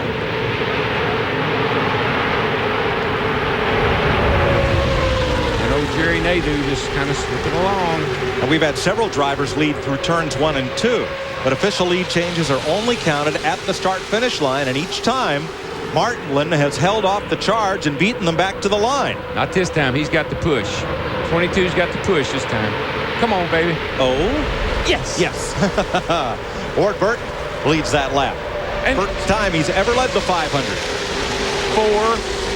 That's 4 lead changes. Isn't that about as many as we had in the whole race last year? What's changed, folks, is NASCAR has allowed the engines to run a little less restricted, and a new aerodynamics package that we'll explain when we come back. 21 laps complete in the Daytona 500. Sterling Marlin out in front.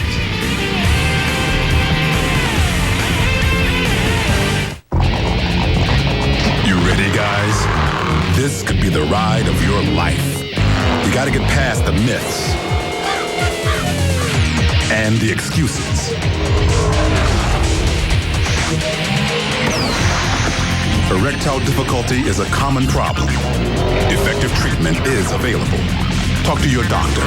You might be surprised how easily you can get through it. We need a car? A minivan. No.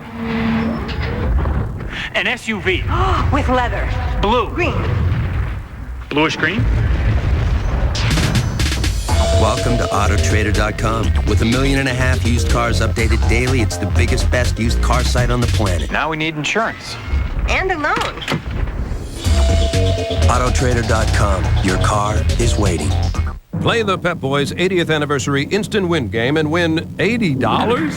No, $800. No, heck, $80,000. One of over 50,000 instant prizes at Pep Boys. Pick up your game piece today. Whether you drive a car, truck, van, or SUV, Pep Boys has your tires. Like 35,000-mile tires, 4 for only $99. And 55,000-mile Futuras, 4 for $159. Pep Boys, cars like us, people love us. I'll tell you what, on race day, you better get it right.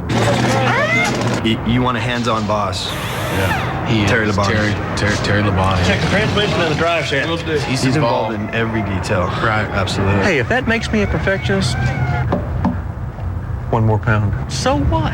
There's a fingerprint on the windshield. Got it. Hey, I'm here to win. Blue. The nose needs to be bluer. Blue's good. Yeah, Blue's great. Very good. Race day wraps up with NASCAR Victory Lane. A full recap of all the day's action. Tonight at 9, Fox Sports Net.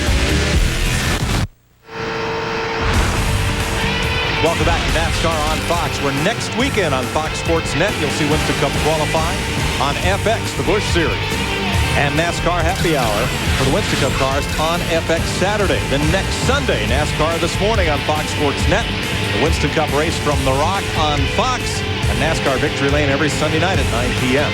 on Fox Sports Net. Your new home for NASCAR. Look at the lead changes in this race as Earnhardt tries to make it another one. So far in this speed week, 45 lead changes among Winston Cup cars on the track racing. Last year in all of speed week, only 14. I was here one time. I had a car in 1988. It was so fast that nobody could pass it. Earnhardt to get up behind me like he is right now. I'd look back and his hands would be smoking. There'd be smoke coming off that steering wheel. His eyes would be about as big as a pair of binoculars.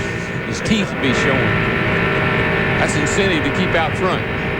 That's that look right now that he's giving Sterling Marlin. And here's all I could hear.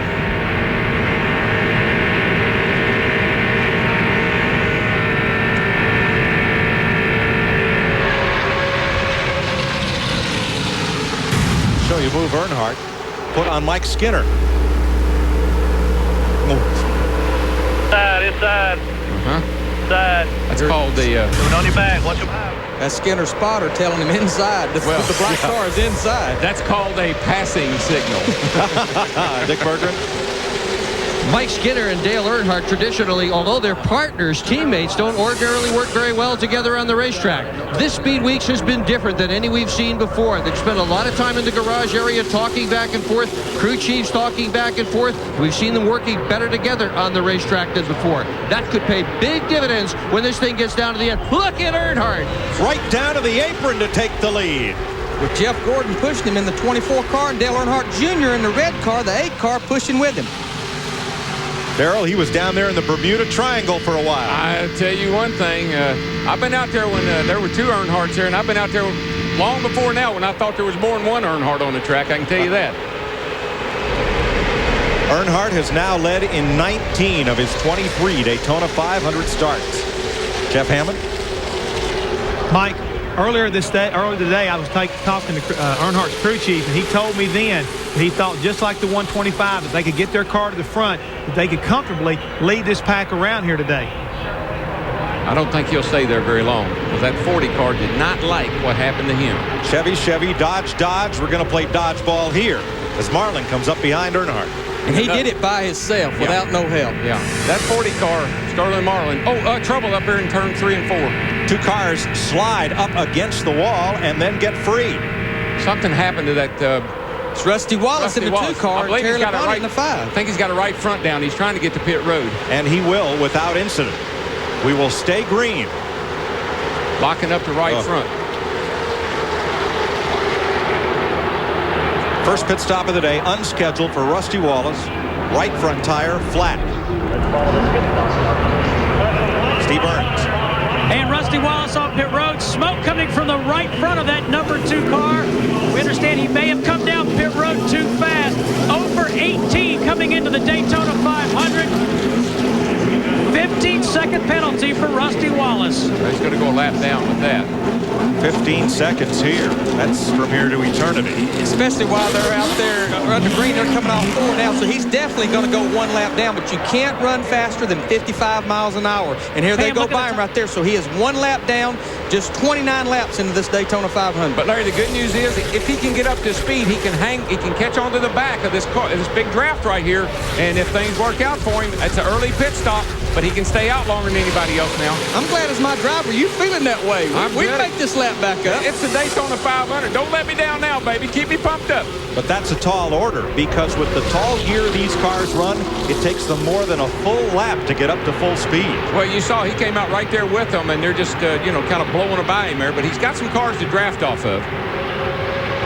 I don't know if he got into the fence or not, or if he got into that car beside him. They made some contact, look like. And there's the damage to the tire, the inside of the right front on Rusty Wallace's car. Jeff? Mike, right now this is where Robin Pemberton is trying to get control of his driver once again and let him know that, hey, it's a long, long way before the end of this thing. Get caught back up. Everybody's got to make a pit stop and start cycling through. He still is not out of this race technically yet. He's probably trying to remotivate him. Steve? And interesting, several members of other teams, Dale Jarrett's team, Mike Skinner's team, the 28 crew members down here, they're all looking at the tire. They want to know if there is a problem here on this tire.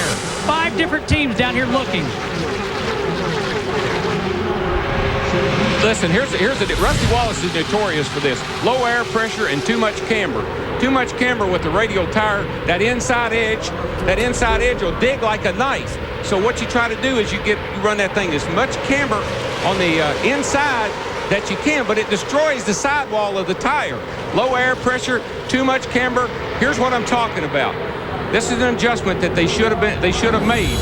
Larry, you explain the camber. Well, camber's how much the front tire is leaned in at the top.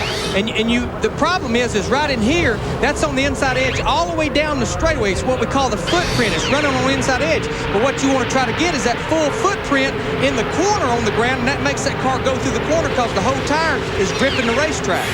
Now, how do we fix that? Just a simple little adjustment. Put that spacer in there and lean that tire in there. But again, with these long straightaways, you can run on that inside too much, and that's what eats it up. And as we said, there's the tire. It says it's cut, and it is, but it's cut over in the side there. We got it covered up.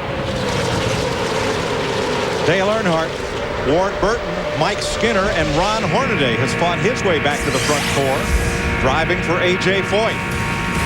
32 of 200 laps complete, and Earnhardt is out in front. You're watching NASCAR on Fox.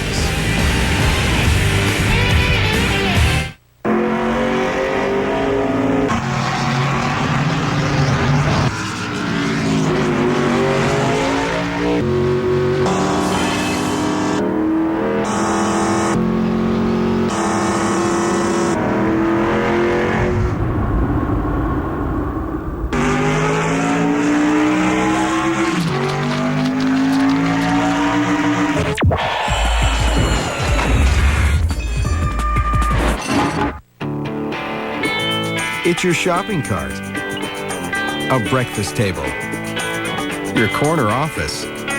It's your car.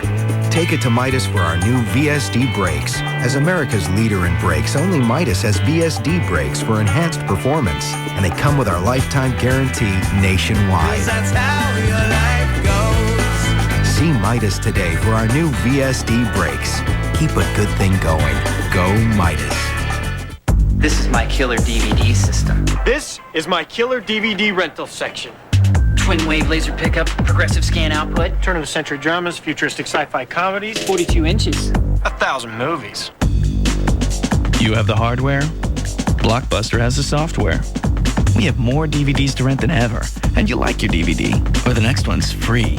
High-density plastic resin containment unit. The best way to DVD is Blockbuster. Bringing entertainment home. In case of an emergency, make sure you're in the right vehicle. The all-new Dodge Grand Caravan, the best minivan ever, with a safety cage body structure, head impact protection, front airbags that deploy at different levels depending on conditions, and available side airbags. It's not a minivan, It's a mini vault. Now get low 0.9 financing on an all-new Dodge Caravan.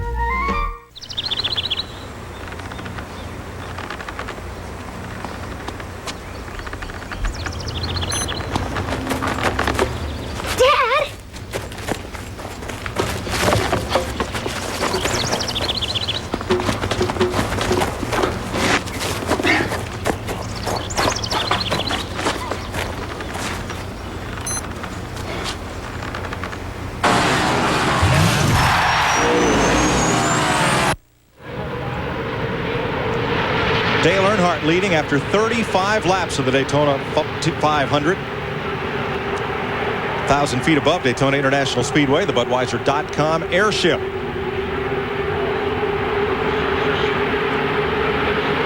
Mike Skinner sits there third, Jerry Nadeau fourth, and then two rookies, Casey Atwood and Andy Houston. That blimp's got a pretty good view of the speedway, but folks, I'm telling you, this is where you want to be right here. We got cameras everywhere. You can see every move these cars make. I've never been so excited about a Daytona 500. I hope I'm not overdoing it. Boy, you talk about Casey Atwood in the red 19. I talked to Ray Evernham this morning, and he said, we felt good about Casey's car yesterday. But Casey come in and said, Ray, this motor just didn't run. And he said, I started to question Casey. He said, but for 10 days, everything that kid has told me, he's been on the mark, and I wasn't going to doubt him about his motor. And let me tell you something else about him. He had to run his way into this race through the 125s. He didn't qualify well, and he drove a whale of a race in the 125. Bill, on the other hand, slid back. I don't believe Bill's been in a racing situation all weekend. Ward Burton's backed up. He's gone from second, now back to fifth, and the inside line is moving past him. There's a look at Bill Elliott, the pole sitter, who was all the way back to 42nd place, and just in front of him, Winston Cup champ Bobby Labonte in 39th and Dale Jarrett in 37th position. A lot of big guns running at the back of the field. Matt? And Mike, Jeannie Zelasco talked earlier about Dale Jarrett fading to the back. Actually, in the drivers' meeting, Dale, Bobby Labonte, and Johnny Benson struck a deal to, when the green flag dropped, to fade to the back and just let the race play out because of the new aero package with a strip across the top and the plate. They know they can get back up to the front. The one complaint, they are complaining about their cars being tight due to a crosswind off turn 2. Lead change, Mike Skinner, who won Thursday's qualifying race by 4/1000ths of a second. He has gone to the front. 7 lead changes in 38 laps. Last year, only 9 lead changes in the whole Daytona 500. I made this statement a year ago. Got a little bit of trouble. They didn't need seats in the grandstands a year ago. They needed to put cots because everybody was going to go to sleep. This year, they don't even need seats because nobody's sitting down up here. A new aerodynamic package. Look from the back of Mike Skinner's car and look at the roof of Jerry Nadeau and see that strip that runs right across the top of the roof. And that's something we didn't have a year ago, but what that's doing, it's poking a bigger hole in there, and that's what's allowing these cars to pull up and make a pass. Also, they have 70 degrees of spoiler on them versus 45 degrees last year. A lot more drag in the car, a lot more downforce. Then under the hood, the plate is a 32nd of an inch bigger than a year ago. That don't sound like much, but that's about 25 to 30 horsepower. Hey, man, my kid there from Nashville is trying to get out in the front here. He was up there with Skinner. He's on the outside. He's running third. 20-year-old Casey Atwood. He's a rookie. Last year here in the Busch race, turned over. This year he's up there fighting for the lead in the Daytona 500. Mike Skinner, the reason he's moving back and forth, he's trying to see which one of those lines is going to come with him. He don't want to get suckered by the whole line on the high or the low. But, Dick, what's happening with the black 3? He's just called in, Larry, and he has said that the wind on the backstretch is just killing him. It bothered him last night as well during the final practice session. They changed intake, carburetor, and even the oil cooler on that race car. It didn't get the job done. Tonight. And also, Tommy Baldwin just talking to Ward Burton. They would like to pit around lap 50 to kind of get a gauge on their fuel mileage because last Sunday in the Bud Shootout, some teams were not getting the mileage they had hoped. Steve Burns. Matt, we just listened to Royce McGee, the rookie crew chief for Mike Skinner. Mike Skinner is complaining about the car being a little bit loose. They're going to add wedge to the car. They're going to pit in about 10 laps if this race stays green. Now, Rusty Wallace is right with that lead pack. Car 2, fourth car on the bottom lane.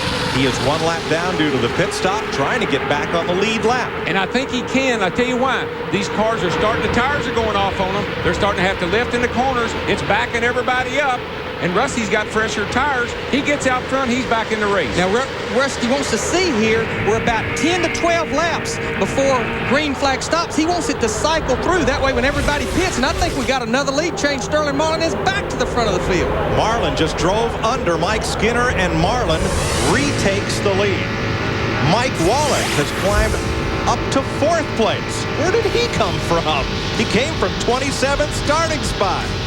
41 laps complete in the Daytona 500 on Fox. Sweetie, you can't stay on the phone all day. Honey, it's not normal to talk on the phone that long. Come out of the room. We miss you so much. The Coca-Cola Racing family's on the phone, and we're picking up the charges. Each time you pick up specially marked Coke, you could win free fan scan in-car audio and could hear drivers and crews talk strategy live on your own phone. Pumpkin, please get off the phone. The little bit of fame that I have in this city makes my job a lot easier. I don't really care about that stuff. New York's #1 cop. Come on. And his new partner. That's supposed to be funny? Yeah, come on. Must stop 2 killers. I've got to kill someone famous. While America watches. Well, what's the plan now? Find these guys. You get it. I get it. But you don't look like you get it. Trust me. I get it. Robert De Niro, Edward Burns. 15 minutes. Rated R. Starts Friday, March 9th. Kevin, I'm going out. Remember, when the guy comes to fix the dryer, tell him it doesn't dry. If your mother calls, find out what flight she's on. Otherwise, we won't know where to meet her. Dinner's in the oven. Turn it on at 5. Eat a Wendy's honey ham and chicken sandwich and something happens. That delicious combination of a whole breast filet, honey ham, and creamy Dijon sauce makes it difficult to pay attention to anything else. And I told the neighbor you'd feed their cat.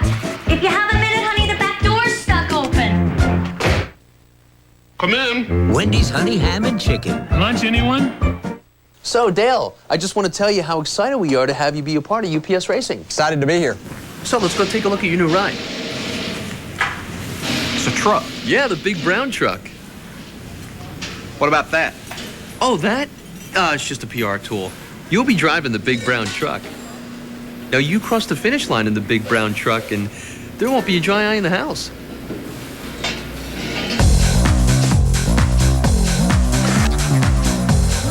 Can Sideshow Bob control Bart's mind? Bart's a brainwashed killing machine. So was I at his age. Kelsey Grammer guest stars The Simpsons, all new at 8/7 Central tonight on Fox.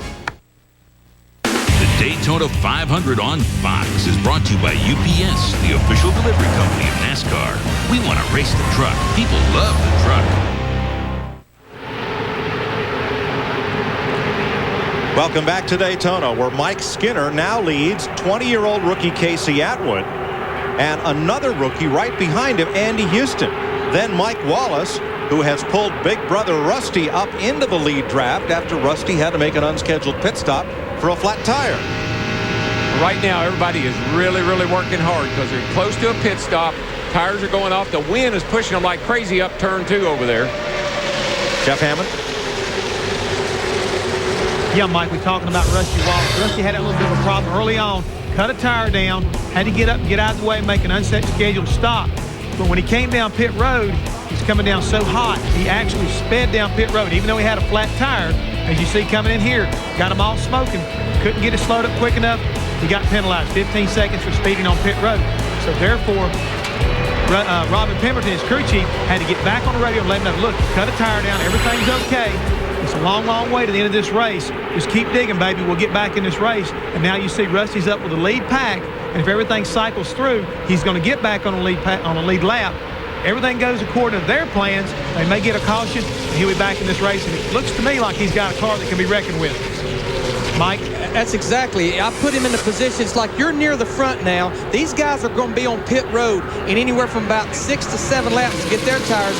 Once they all pit on the green, that puts them back on sync. Now, what Rusty needs then, though, he can run probably to about lap 75 to 80. He needs the caution to come out before then where he don't have to be on pit road for a green flag stop. What I can't believe is Mike Wallace goes to the bottom of the racetrack, Darryl. There's still 43 cars in this lead draft. Nobody has lost the lead draft. Everybody's hanging right in there. But let me tell you a problem for Rusty. He's running the bottom of the racetrack. He's not going to pit.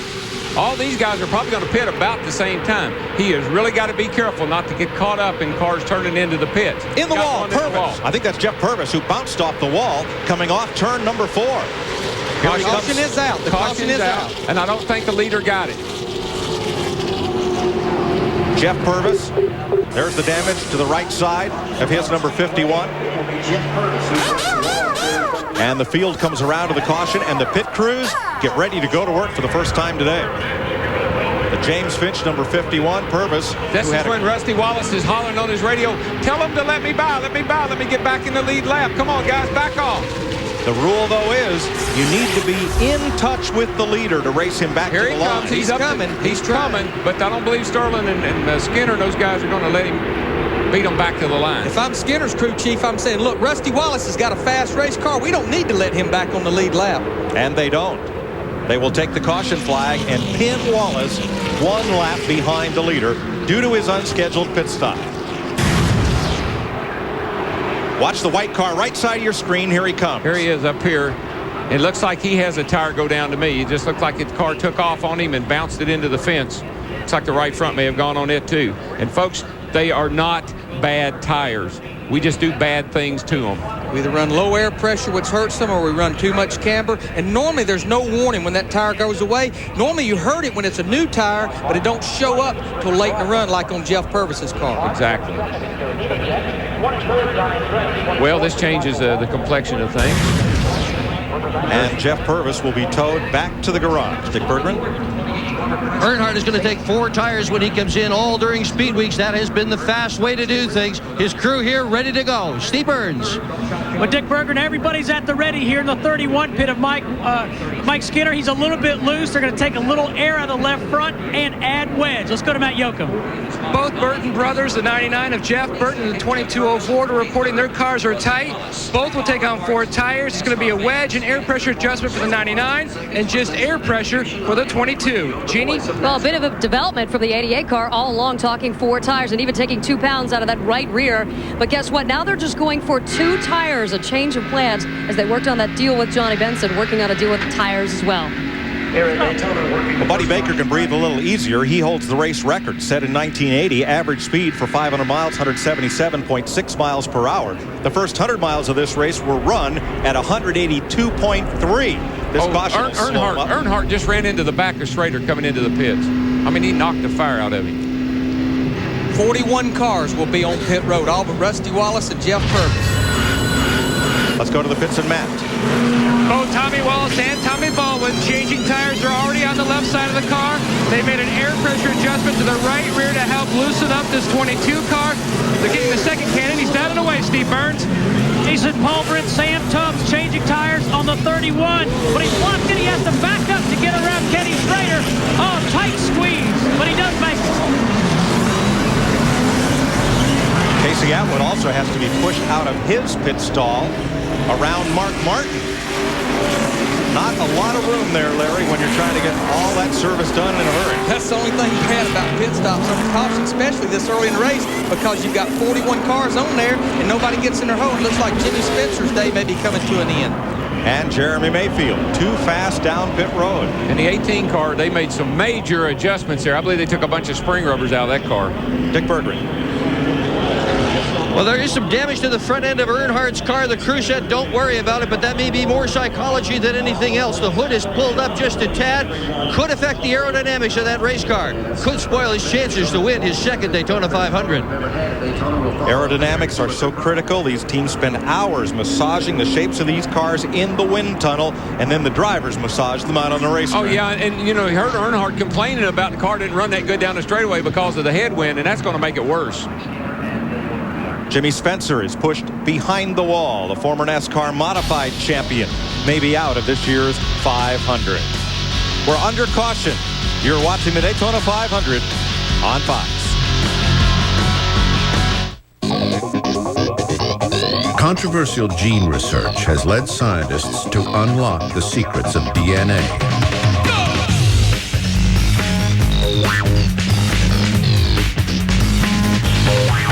What they discovered is something many of us have suspected all along. This is the mother of all trucks. Now get low 0.9 financing on Dodge Ram. Hey, Dad, what's that? That's a pink flamingo. What's that? Bullfrog.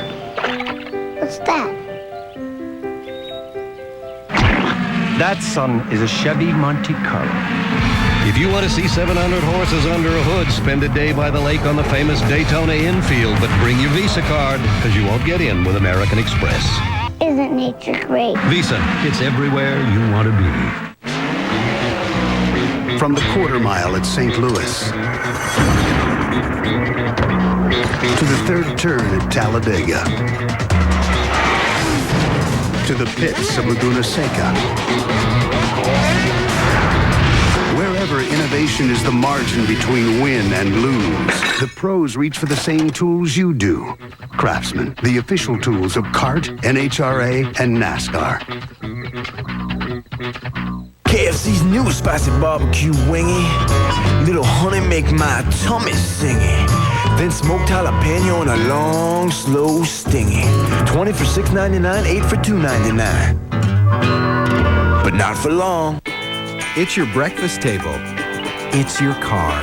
Take it to Midas for our new VSD brakes for enhanced performance and our lifetime guarantee. See Midas today for our new VSD brakes. Go Midas. Taking a NASCAR joyride at top speed at night isn't for everyone. I'd rather have hemorrhoid surgery. And only at Titus at 8:30 Fox Tuesday. Kellogg's pit crew has a new paint job and some added orange. That's all duct tape on the front of that. Surprised Tony Tiger still has his eyes open after getting involved both in the Rusty Wallace cut tire and now being tangled up there with Jeff Purvis. Yeah, he's trying to keep all those cornflakes in the box is what he's trying to do. It's so important to keep the front of the car just as clean as you can because that's the first part of the car that sees the air. If you've got it all distorted and holes in it, and Daryl, how did we ever race without what we call that duct tape, 200-mile-an-hour tape? I just use baling wire myself. Here, let's show you what happened to Dale Earnhardt and Ken Schrader coming into the pits. And I believe I can explain. Here's Earnhardt right here. Now watch this car come up on the outside over here. Earnhardt wants to race everybody. And he looked over and he saw that kid coming. He said, let me show you something, kid. You're not going to beat me on pit road. Whoops, Kenny Schrader's in my way. But now Dale Earnhardt wouldn't know how to drive a car if it didn't have the front end beat in on it. That's exactly right. Larry. Steve Burns. Well, Sterling Marlin's got a bit of a problem, guys. You talked about how important aerodynamics are. They've knocked a hole in the grill, and right now they're fabricating a 4-by-8-inch piece of sheet metal that they're going to place on with duct tape on the next pit stop. But that's a long time from now if this thing stays green. Well, we're coming around to get to green. 17 cars, and add Kenny Wallace. 18-car crash. Here's another look. They came off turn 2. Pretty sure that the 4 car got into the back of the 22. Daryl, I got to ask you here. What is, and I know it's happening so fast, but what is Tony Stewart feeling, and what is he hearing while this is going on? Well, probably he wasn't knocked unconscious, so he's having to deal with the whole thing. And when it gets silent, that's when you know you're in big trouble. It doesn't stay that way very long, but you know you've gone airborne. And you just hold on with all your might so that your arms don't go flying all over the place. You can't say enough about the integrity of these Winston Cup race cars, though. They've got that 0.95 inch and 3/4 roll cage surrounding them, and it looks like everybody's going to walk away from this crash unscathed. We'll have updates from the Care Center when they are available.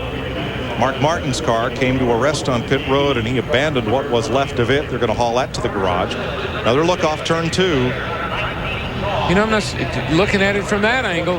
It almost looks like the 22 car got loose off of turn 2, and that's what caused Robbie to get into him. I'd like to know what the 2 drivers have to say. That car did turn sideways awfully quick.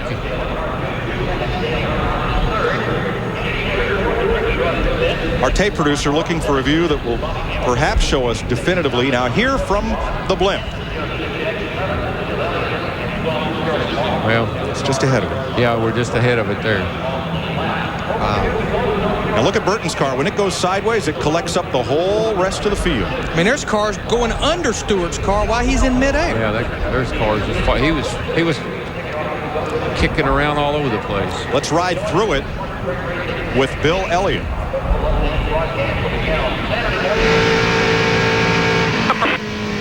Right in front of you. Stay low. Stay low. He has no idea. He has no idea. And no vision. He has no idea if there's anything in his way or not. Go left. There you are on the pavement. Dale Jarrett. Inside target. Really tight. Really tight.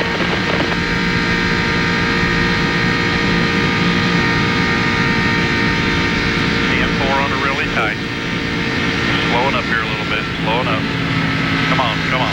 Get back together.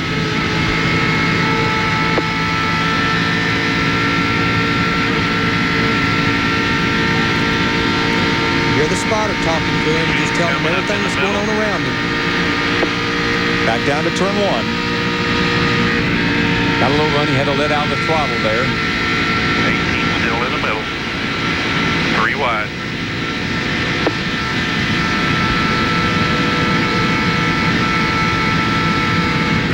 I got a spin here. Got a spin here. Slow down. Come all the way down. Come all the way down. Oof. All right, DJ.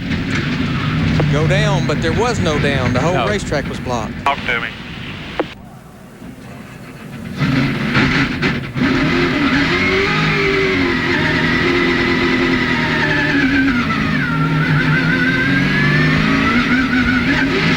Janie? Well, Robbie, 18 car crash. This is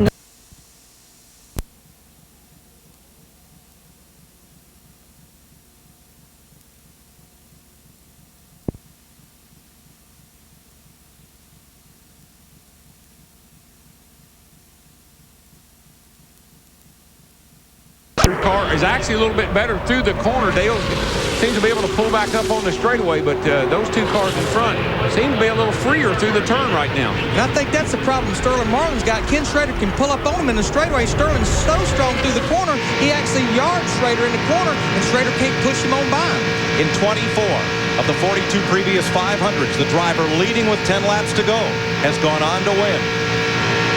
A lot of lap traffic up in front of these guys. Cars that's running about twice as slow as they're running. Michael sniffed a draft off of Buckshot Jones, but boy, he's got company. There's Michael's wife, Buffy. Will that 0-for streak end today? I don't know, but I feel like she does. I can't watch. This is what we prayed for. It's what we've all talked about. In 63, Tiny Lund got his first Winston Cup win, the Daytona 500. Mario Andretti, 67. Pete Hamilton, 1970. Derek Koch, 1990. Sterling Marlin in 1994. They each won the big one for their first ever win. And how many laps we got to go? Man, we're down to 9 to go. 8 when they come back. 8 to come. Now, I'm telling you, boys. Michael, you're in the best place you ever been in, bud. Hold her there. That's a good place when you got 2 teammates right behind you. I can tell you that. And they want one of those cars to win, and he's in the front. Darrell, with a lap to go, does anybody have a teammate when it comes down to it? You know, it's hard to say with the aero package what's going to happen. I was concerned that Sterling was going to be the guy that would mess everything up. But right now, I'm telling you, this is the best setup he could have. See the slow car there? He's getting a draft off anything that's out there moving. Guys, one thing we need to make sure we understand here, that spotter on top of that building could be Michael's best friend right now, helping him get through this last few laps. In the 125, they had a big part in how that finish came out. Just don't get overconfident, Mike. Protect that inside, buddy. Just don't let them lull you to sleep. Keep looking in the mirror. Come on, big buddy. Let's go. Let's go. Come on. It's getting close. I mean, we're down to 7 laps to go, man. 7 laps to go in the biggest race in the world, the greatest race in the world, the Daytona 500. 4 Chevrolets. My baby brother's leading it. 4 Chevrolets lead 3 Fords, a Dodge, and a Pontiac. Darrell, your first ever race on Fox. You think it'd be like this? I have experienced everything unimaginable. I mean, we've had rain delays, we've had big wrecks, And now we got my brother leading the race with 6 laps to go. Look at the two Wallace brothers. Rusty Wallace in the blue 2 car. His brother Mike Wallace right behind him moves down on Bobby Hamilton right there. They moved into fighting for 4th position. Well, Rusty's car's got a great big old gash in the side of it. I don't know how he's hanging in there the way he is. Look at that right front corner there. He doesn't even have a fender there. Darrell, we got 6 laps to go. Take a deep breath and wiggle them toes, man. Oh, man. Take a deep breath and wiggle them toes now. My poor mama, she's going to be having a fit. You can help Mikey out here. Come on, buddy. Come on, Mikey. Let's go. You're my man. You're my man. Just keep looking in that mirror. Here comes somebody. Who's that up on the outside there? Well, Marlin's lost his partners. Here comes Hamilton, 55, towing Rusty Wallace, number 2, toward the front. Oh, man. I didn't have any idea TV was going to be like this. I thought it was going to be a lot of easy work, fun.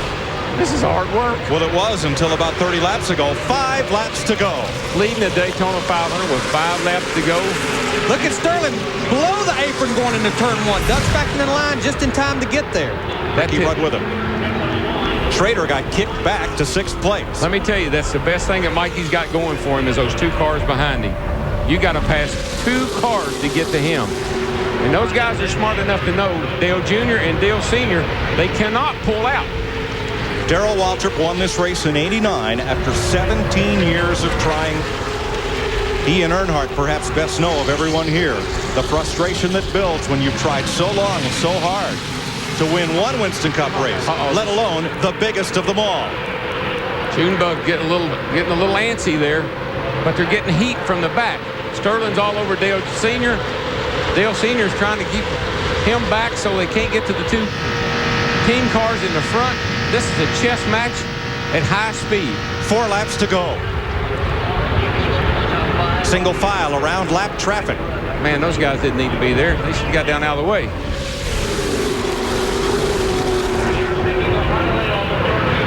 Michael Waltrip leads that snake down the back straightaway. I know he's a nervous wreck. Well, maybe he isn't. He's probably as cool as a cucumber. I'm the one who's nervous. Come on, buddy. He finished 5th in the 599. This is his 15th try. He thought he was going to win that one, and he just got shuffled out right at the end. Whoa! Look at Earnhardt. Sterling got into Earnhardt. Dale is doing everything he can to keep Sterling behind him because Dale knows that Sterling's got a fast car. Here comes Schrader on the outside that yellow car. Remember, Schrader's not won in 10 years. He's got the help there of Bobby Hamilton in the 55. Michael wants to see these guys just all over each other behind him. The more they do that, the more leadway it gives him. Yeah, they're not going to ever make it up on the outside, I don't believe. They can get a run on him and they can get up there to him, but I don't believe they can pass him. Every driver dreams of winning the Daytona 500. Michael Waltrip dreams just of winning this race, any race, to break that big 0 for streak, 0 for 462. I don't know if I can stand this or not. Come on, buddy. You got 2 to go. Come on, don't give up now. Outside of 3. Just stay under him, Dale Jr. Just stay under him, buddy. 2 to go, bud. 2 to go. Out of the way. The calm voice of the spotter. Look at Chuck Dale. Joyce reassuring Michael Waltrip. Dale has done. Sterling has beat the front end off that old Dodge trying to get around Dale. Sterling, is there room between Earnhardt and Schrader? Yes, he gets to the outside. Then drops back in line. All right, here we go now. This is when it's going to get tense, boys. This is when we're going to find out. We're coming around for the white flag. 4 Chevys, a Pontiac, a Ford, and a Dodge to fight it out 3 miles to the finish of the Daytona 500. If he can survive this run, he'll be okay. Nobody's doing anything. They're all holding. Go get him. Come on, buddy. 1 to go. The last lap. 1 to go, buddy. Keep it low, Mikey. Keep it low. Don't let them under you. Make that back straightaway wide, buddy. Get all over the place. Don't let them run up on you. Come on, man. Come on now. Watch the mirror. Watch it. He's going to make a run inside. Block him. Block him. Atta boy. 3 wide behind them. You got him, Mikey. You got him, man. You got him. Come on, man. Come on, baby. Come on. Get him in the 4. Get him in the 4. The 3 cars out. Oh! Big trouble. Big wreck behind them. Beat him back. Come on. to the flag. Come on, Mikey. You got it, man. You got it. You got it. You got it. You got it. Michael Waltrip wins. All right. That's a television dream come true. Right. Oh, man.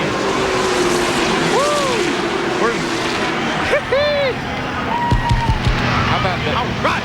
How about Dale? Is he okay? Schrader has climbed out of his car. He and Earnhardt have crashed together between turns 3 and 4. Look at Buck. You may have got me on Saturday, but I got you on Sunday. Darrell, is this better than winning it? No, it's better. This is great. I just hope Dale's okay. I guess he's all right, isn't he?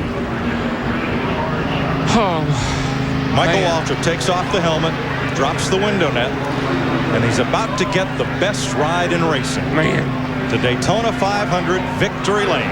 My daddy would be so happy. Man.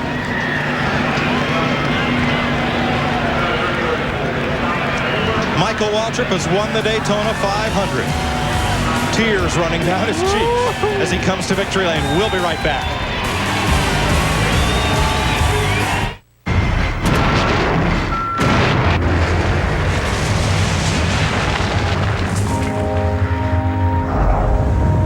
This is the all-new Silverado Heavy Duty. The most powerful heavy-duty pickup you can get. And the 2001 Motor Trend Truck of the Year. Silverado Heavy Duty. More truck. From Chevy. I'll tell you what, on race day, you better get it right. You want a hands-on boss. Yeah. Terry Labonte. Terry Labonte. Check the transmission and the drive shaft. He's involved in every detail. Right. Absolutely. Hey, if that makes me a perfectionist, 1 more pound. So what? There's a fingerprint on the windshield. Got it. Hey, I'm here to win. Blue. The nose needs to be bluer. Blue's good. Yeah, Blue's great. Very good. You ready, guys? This could be the ride of your life. You gotta get past the myths and the excuses. Erectile difficulty is a common problem. Effective treatment is available. Talk to your doctor. You might be surprised how easily you can get through it. So, Dale, I just want to tell you how excited we are to have you be a part of UPS Racing. Excited to be here. So, let's go take a look at your new ride. It's a truck. Yeah, the big brown truck. What about that? Oh, that? It's just a PR tool. You'll be driving the big brown truck. Now, you cross the finish line in the big brown truck, and there won't be a dry eye in the house.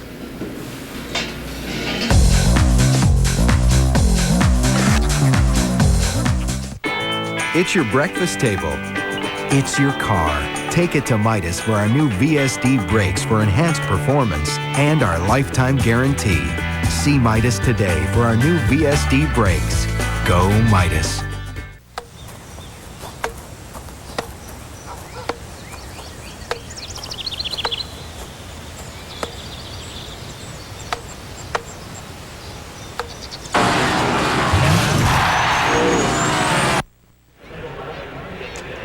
We're back at Daytona. You're looking inside turn 3 where Ken Schrader has climbed from his car and where rescue workers are helping Dale Earnhardt to get out of his car. Dale Earnhardt Jr. at a dead run toward the track's infield care center. So while his car owner, here's what happened up in turn 3. Oof. Oh, this is huge because you go head on. And that TV does not do that justice. That is an incredible impact head on. Throws you forward in the car. Those are the kind of accidents that absolutely are frightening. While rescue workers attend to Dale Earnhardt, who is still in his car. His driver is in our Coca-Cola victory lane. Here's Dick Berggren.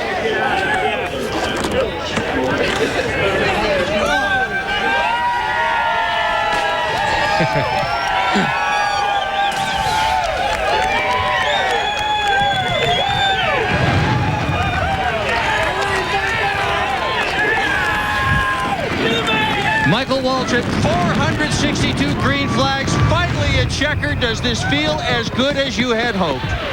Just unconscious. Thank God. Thank my dad. I love him so much. And,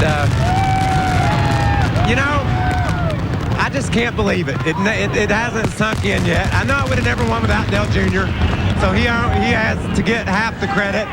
And I know I never would have won without the belief in Dale Jr., or Dale Sr. had for me, and Napa, and all the people on my team. I thought it was kind of boisterous or bragging that we thought we could win this race. I mean, we haven't ever ran a race yet. Your brother wants to talk to you. Let's put the headset on you. We did win. Let you talk to DW. What's up, brother? Man, I want to be down there with you. I want to give you a big hug, but man, way to go. I was in there so much. I was riding with you, I was praying for you, pulling for you. Well, as soon as I find Dale Jr., I'm gonna give him a big kiss. Oh, you should, buddy. He won me the race, and you can't do this deal nowadays without friends. And he was my friend. His Budweiser Chevy runs second. He had a dream. He won the Daytona 500, and he did. I'm just here celebrating, man. Yeah, well, I know. Can I say one more thing? Woo! God, I can't believe it's over. Now, let me ask you a question, Daryl. How much better does 1 for 463 sound than 0 for 462? That ain't nothing. It sounds a whole lot better. People hung up on my record, I don't care. But I do know this. Me and my brother have both won the Daytona 500. That's right, brother. That's right, brother. Tell him about it. To all my Get crew, up on that Richie car Gilmore. and tell him about it. Golly, Scott Eggleston. There's so many people, Dick. I know you can't go on and on, but I'm going to have lots of time to thank people. Mama, I love you, Mama. I wish you were here. And my dad. Golly, if my dad was here, it'd be complete. This is a day that the Lord has made, and I'm proud. And I never gave up. You know, you can't win if you give up. I didn't care how many 04s I was. I showed up every Sunday and did my job. And today, I had enough help to win one of these things. Man, Michael, you know how much money you won? There ain't no telling. $1 million. You won $1 million. You are a millionaire. The last time I won a lot of money, I won the Winston. It paid $200,000. I got half of that. I said, I'm going to build my mom and daddy a house. That cost $100,000. The government got half of mine. I went $50,000 in the hole. So I'm not going to make any promises today. But I know one thing. I can't believe it. And I owe it all, or most of it, to Dale Jr. He helped me a lot. And his daddy, too. I saw him back there fighting them off. I know that they're both real proud of me, their driver, but more importantly, this team that they threw together in a few months. And then they hired me to drive it, and people are like, why did he do that? He must really like him. Well, this is why he did it, because I knew I could do this job. I did, too. I'm right there for you, boy. I love you, buddy. Make sure I take it. Michael Waltrip. Go on down there and have yourself a big old time. Michael Waltrip has won the Daytona 500. Behind him, the big crash ensued on the final lap. Here's the way they came across the line. Behind Waltrip, Dale Earnhardt Jr., Rusty Wallace third, Ricky Rudd fourth, pole sitter Bill Elliott fifth. Mike Wallace, Sterling Marlin, Bobby Hamilton, Jeremy Mayfield, and outside pole sitter Stacy Compton. Joe Nemechek on the lead lap. Now, Earnhardt and Schrader did not complete the final lap, so they're scored at 199 laps, along with Robert Presley, Brett Bodine, Kyle Petty, and on back through the rest of the field. These results are unofficial. Again, most of these cars we're seeing back here was involved in that big 17-car wreck there with about 25 laps to go. And as excited as I am for Michael and as proud as I am of him, I'm praying for Dale. He's back down there, and they're still working down there, so we need to worry about him. From Michael Waltrip's onboard camera, let's look at that final lap. You in the 8, baby. You in the 8. You in the 8. Chuck Joyce, Michael Scott. Come on. You in the 8. Come on, baby. Come on. Come on. Go watch the fun. Look at me. Woo!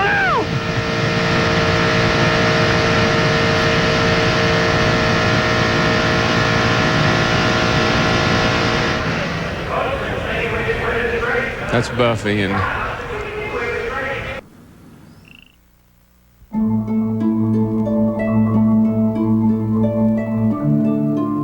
This is an Eyewitness News special report. Dale Earnhardt, death of a legend.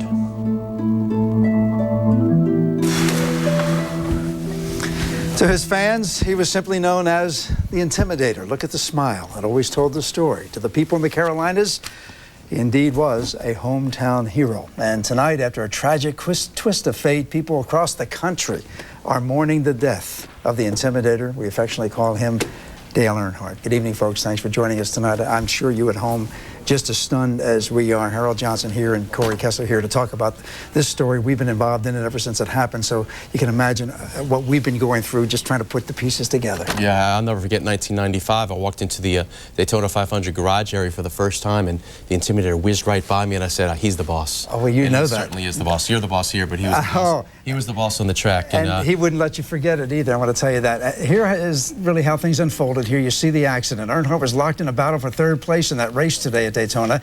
In the number 3 car, you saw that trying to really protect Michael Waltrip's lead because he was his driver. He owned that team. Waltrip, as you see now, they're taking him.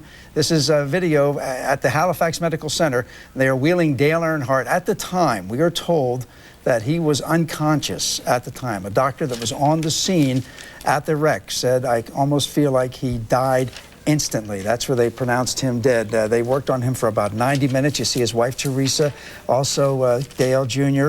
right there. They're getting into the ambulances, and they are headed to the Halifax Center as well. But again, doctors were saying at the time that they felt like at the moment of impact that he probably died at that time. There was a paramedic in through the passenger window applying oxygen by a mask. Dr. Tim Allison, who's a trauma surgeon from Flagler County, was in through the driver's window and was delivering CPR. And there was another paramedic in the window with him helping maintain the C-spine, holding the head.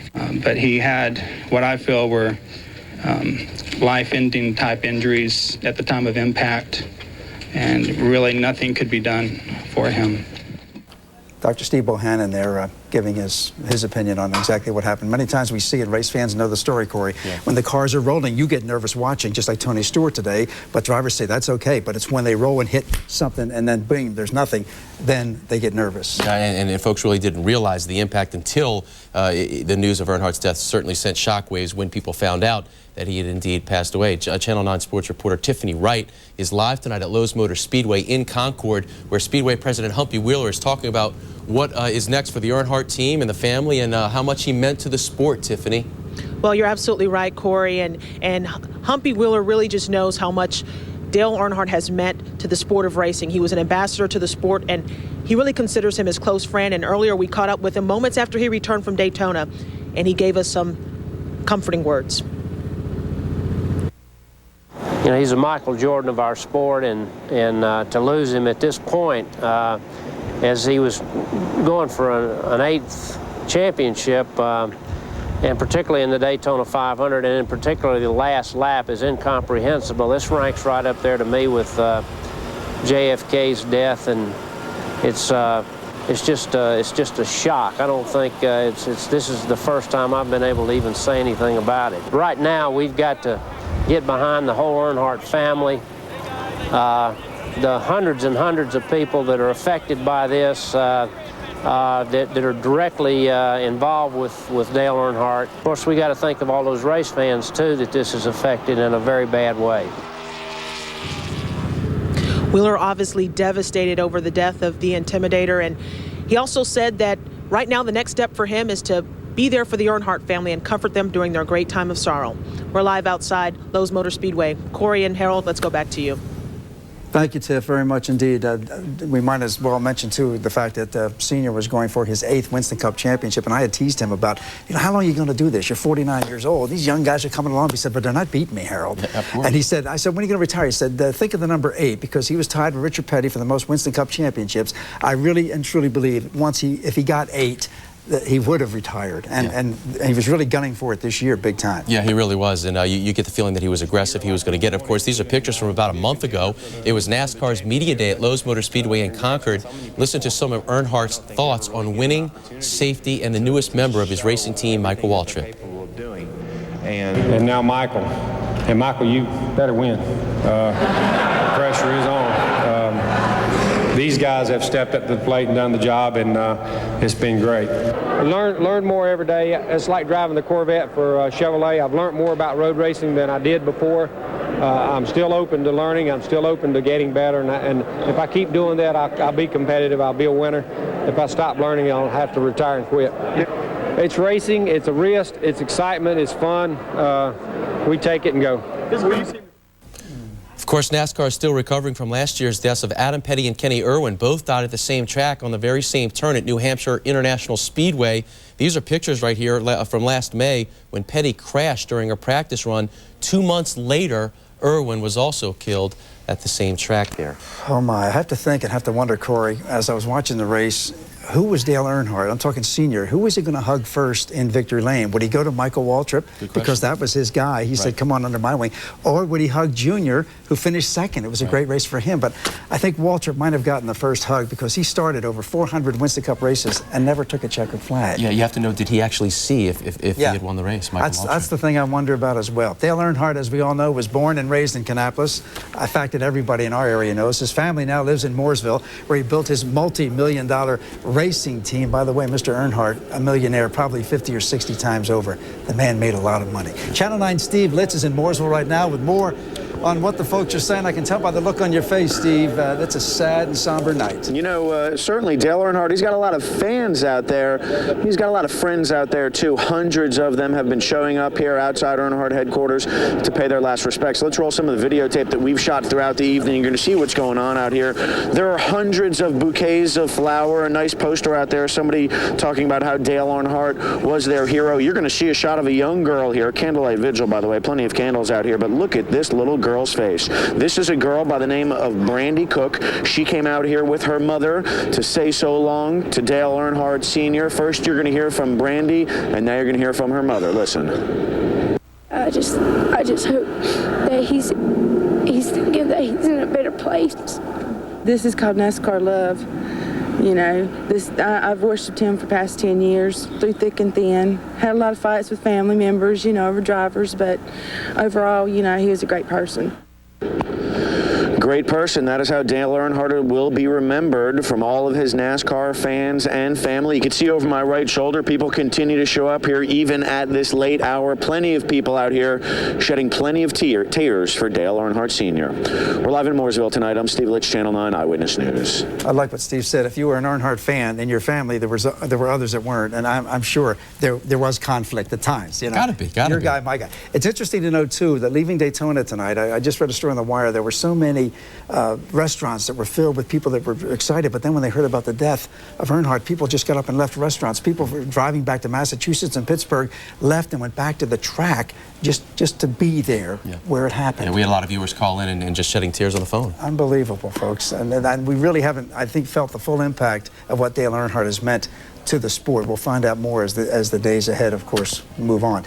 But the career's victories for this guy, he owned Daytona. It took a while to get that first Daytona 500 win. His 34th career victory came in the 2000 opening round of the True Value International Race of Champions. This was a guy that was red hot at that track. He made 676 starts in his Winston Cup career, Harold, a career that was full of highlights. With 76 career victories, 34 of those victories at the very track on which he died, the elder Earnhardt definitely earned the nickname the Intimidator, an aggressive driver fans either loved or hated him. Earnhardt was accompanied to the hospital today by his son Dale Jr., who finished second in today's Daytona 500. NASCAR chairman Bill France is quoted as saying, "NASCAR has lost its greatest driver ever." This wasn't the first serious accident on this track for Earnhardt. In 1997, you may remember Earnhardt flipped his car several times in the backstretch near the end of the race, but fortunately he was not seriously hurt in that mishap. Instead, he came back the next year to win the race in 1998. It was his 20th try. A lot of questions about funeral arrangements, but there have been no word tonight on funeral arrangements. In that regard, we expect more information to be released on that tomorrow. What an incredible story, folks. And you've heard about it as we've heard about it here almost just from the get-go here with the information. Of course, tomorrow morning we'll have complete coverage all day tomorrow as well to our friend Dale Earnhardt. I loved you, Dale. You were the Intimidator. We go round and round a few times, but you know what? In the end, you were still one heck of a guy. We love you. We miss you.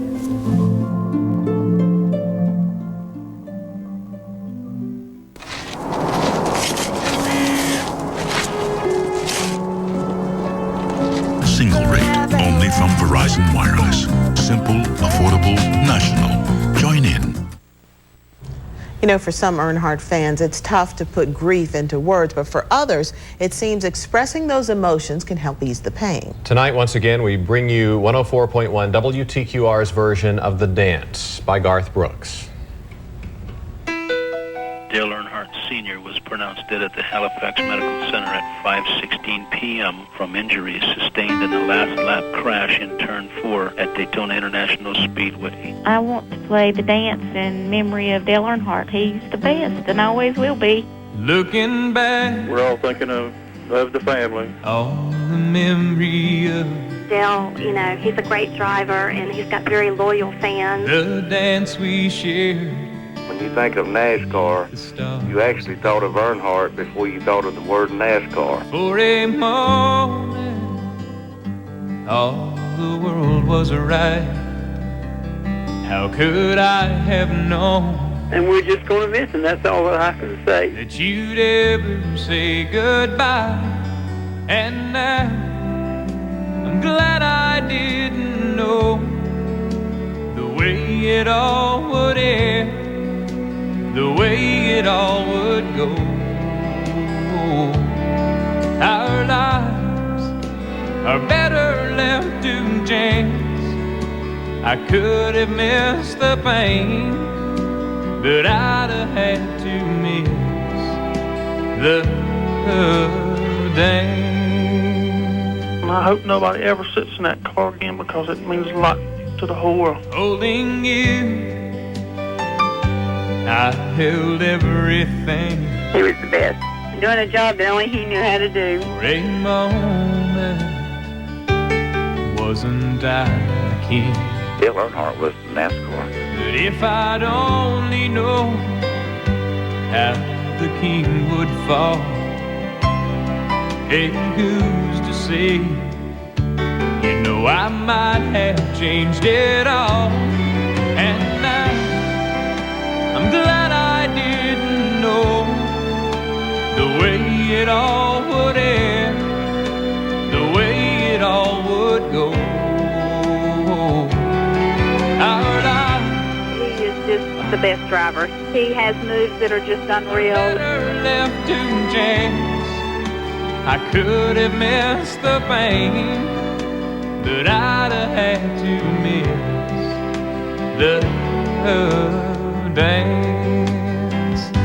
It's my life, it's better left to chance. I could have missed the pain, but I'd have had to miss the dance. Everyone's going to miss him. There'll never be another Dale, and no one will ever take his place. He'll be missed, and I'm sure people will think about him every time there's a race. And the one thing that I said was that right now Dale's an angel, and he's got his own set of wings, and he can do what he loves doing the most, and that's fly. I'd like to send my prayers and love out to the Earnhardt family. There'll never be another Dale Earnhardt. NASCAR's been a part of my life for 20 plus years, and so is Earnhardt, and it's like losing part of the family. Today, NASCAR lost its greatest driver in the history of the sport. I lost a dear friend.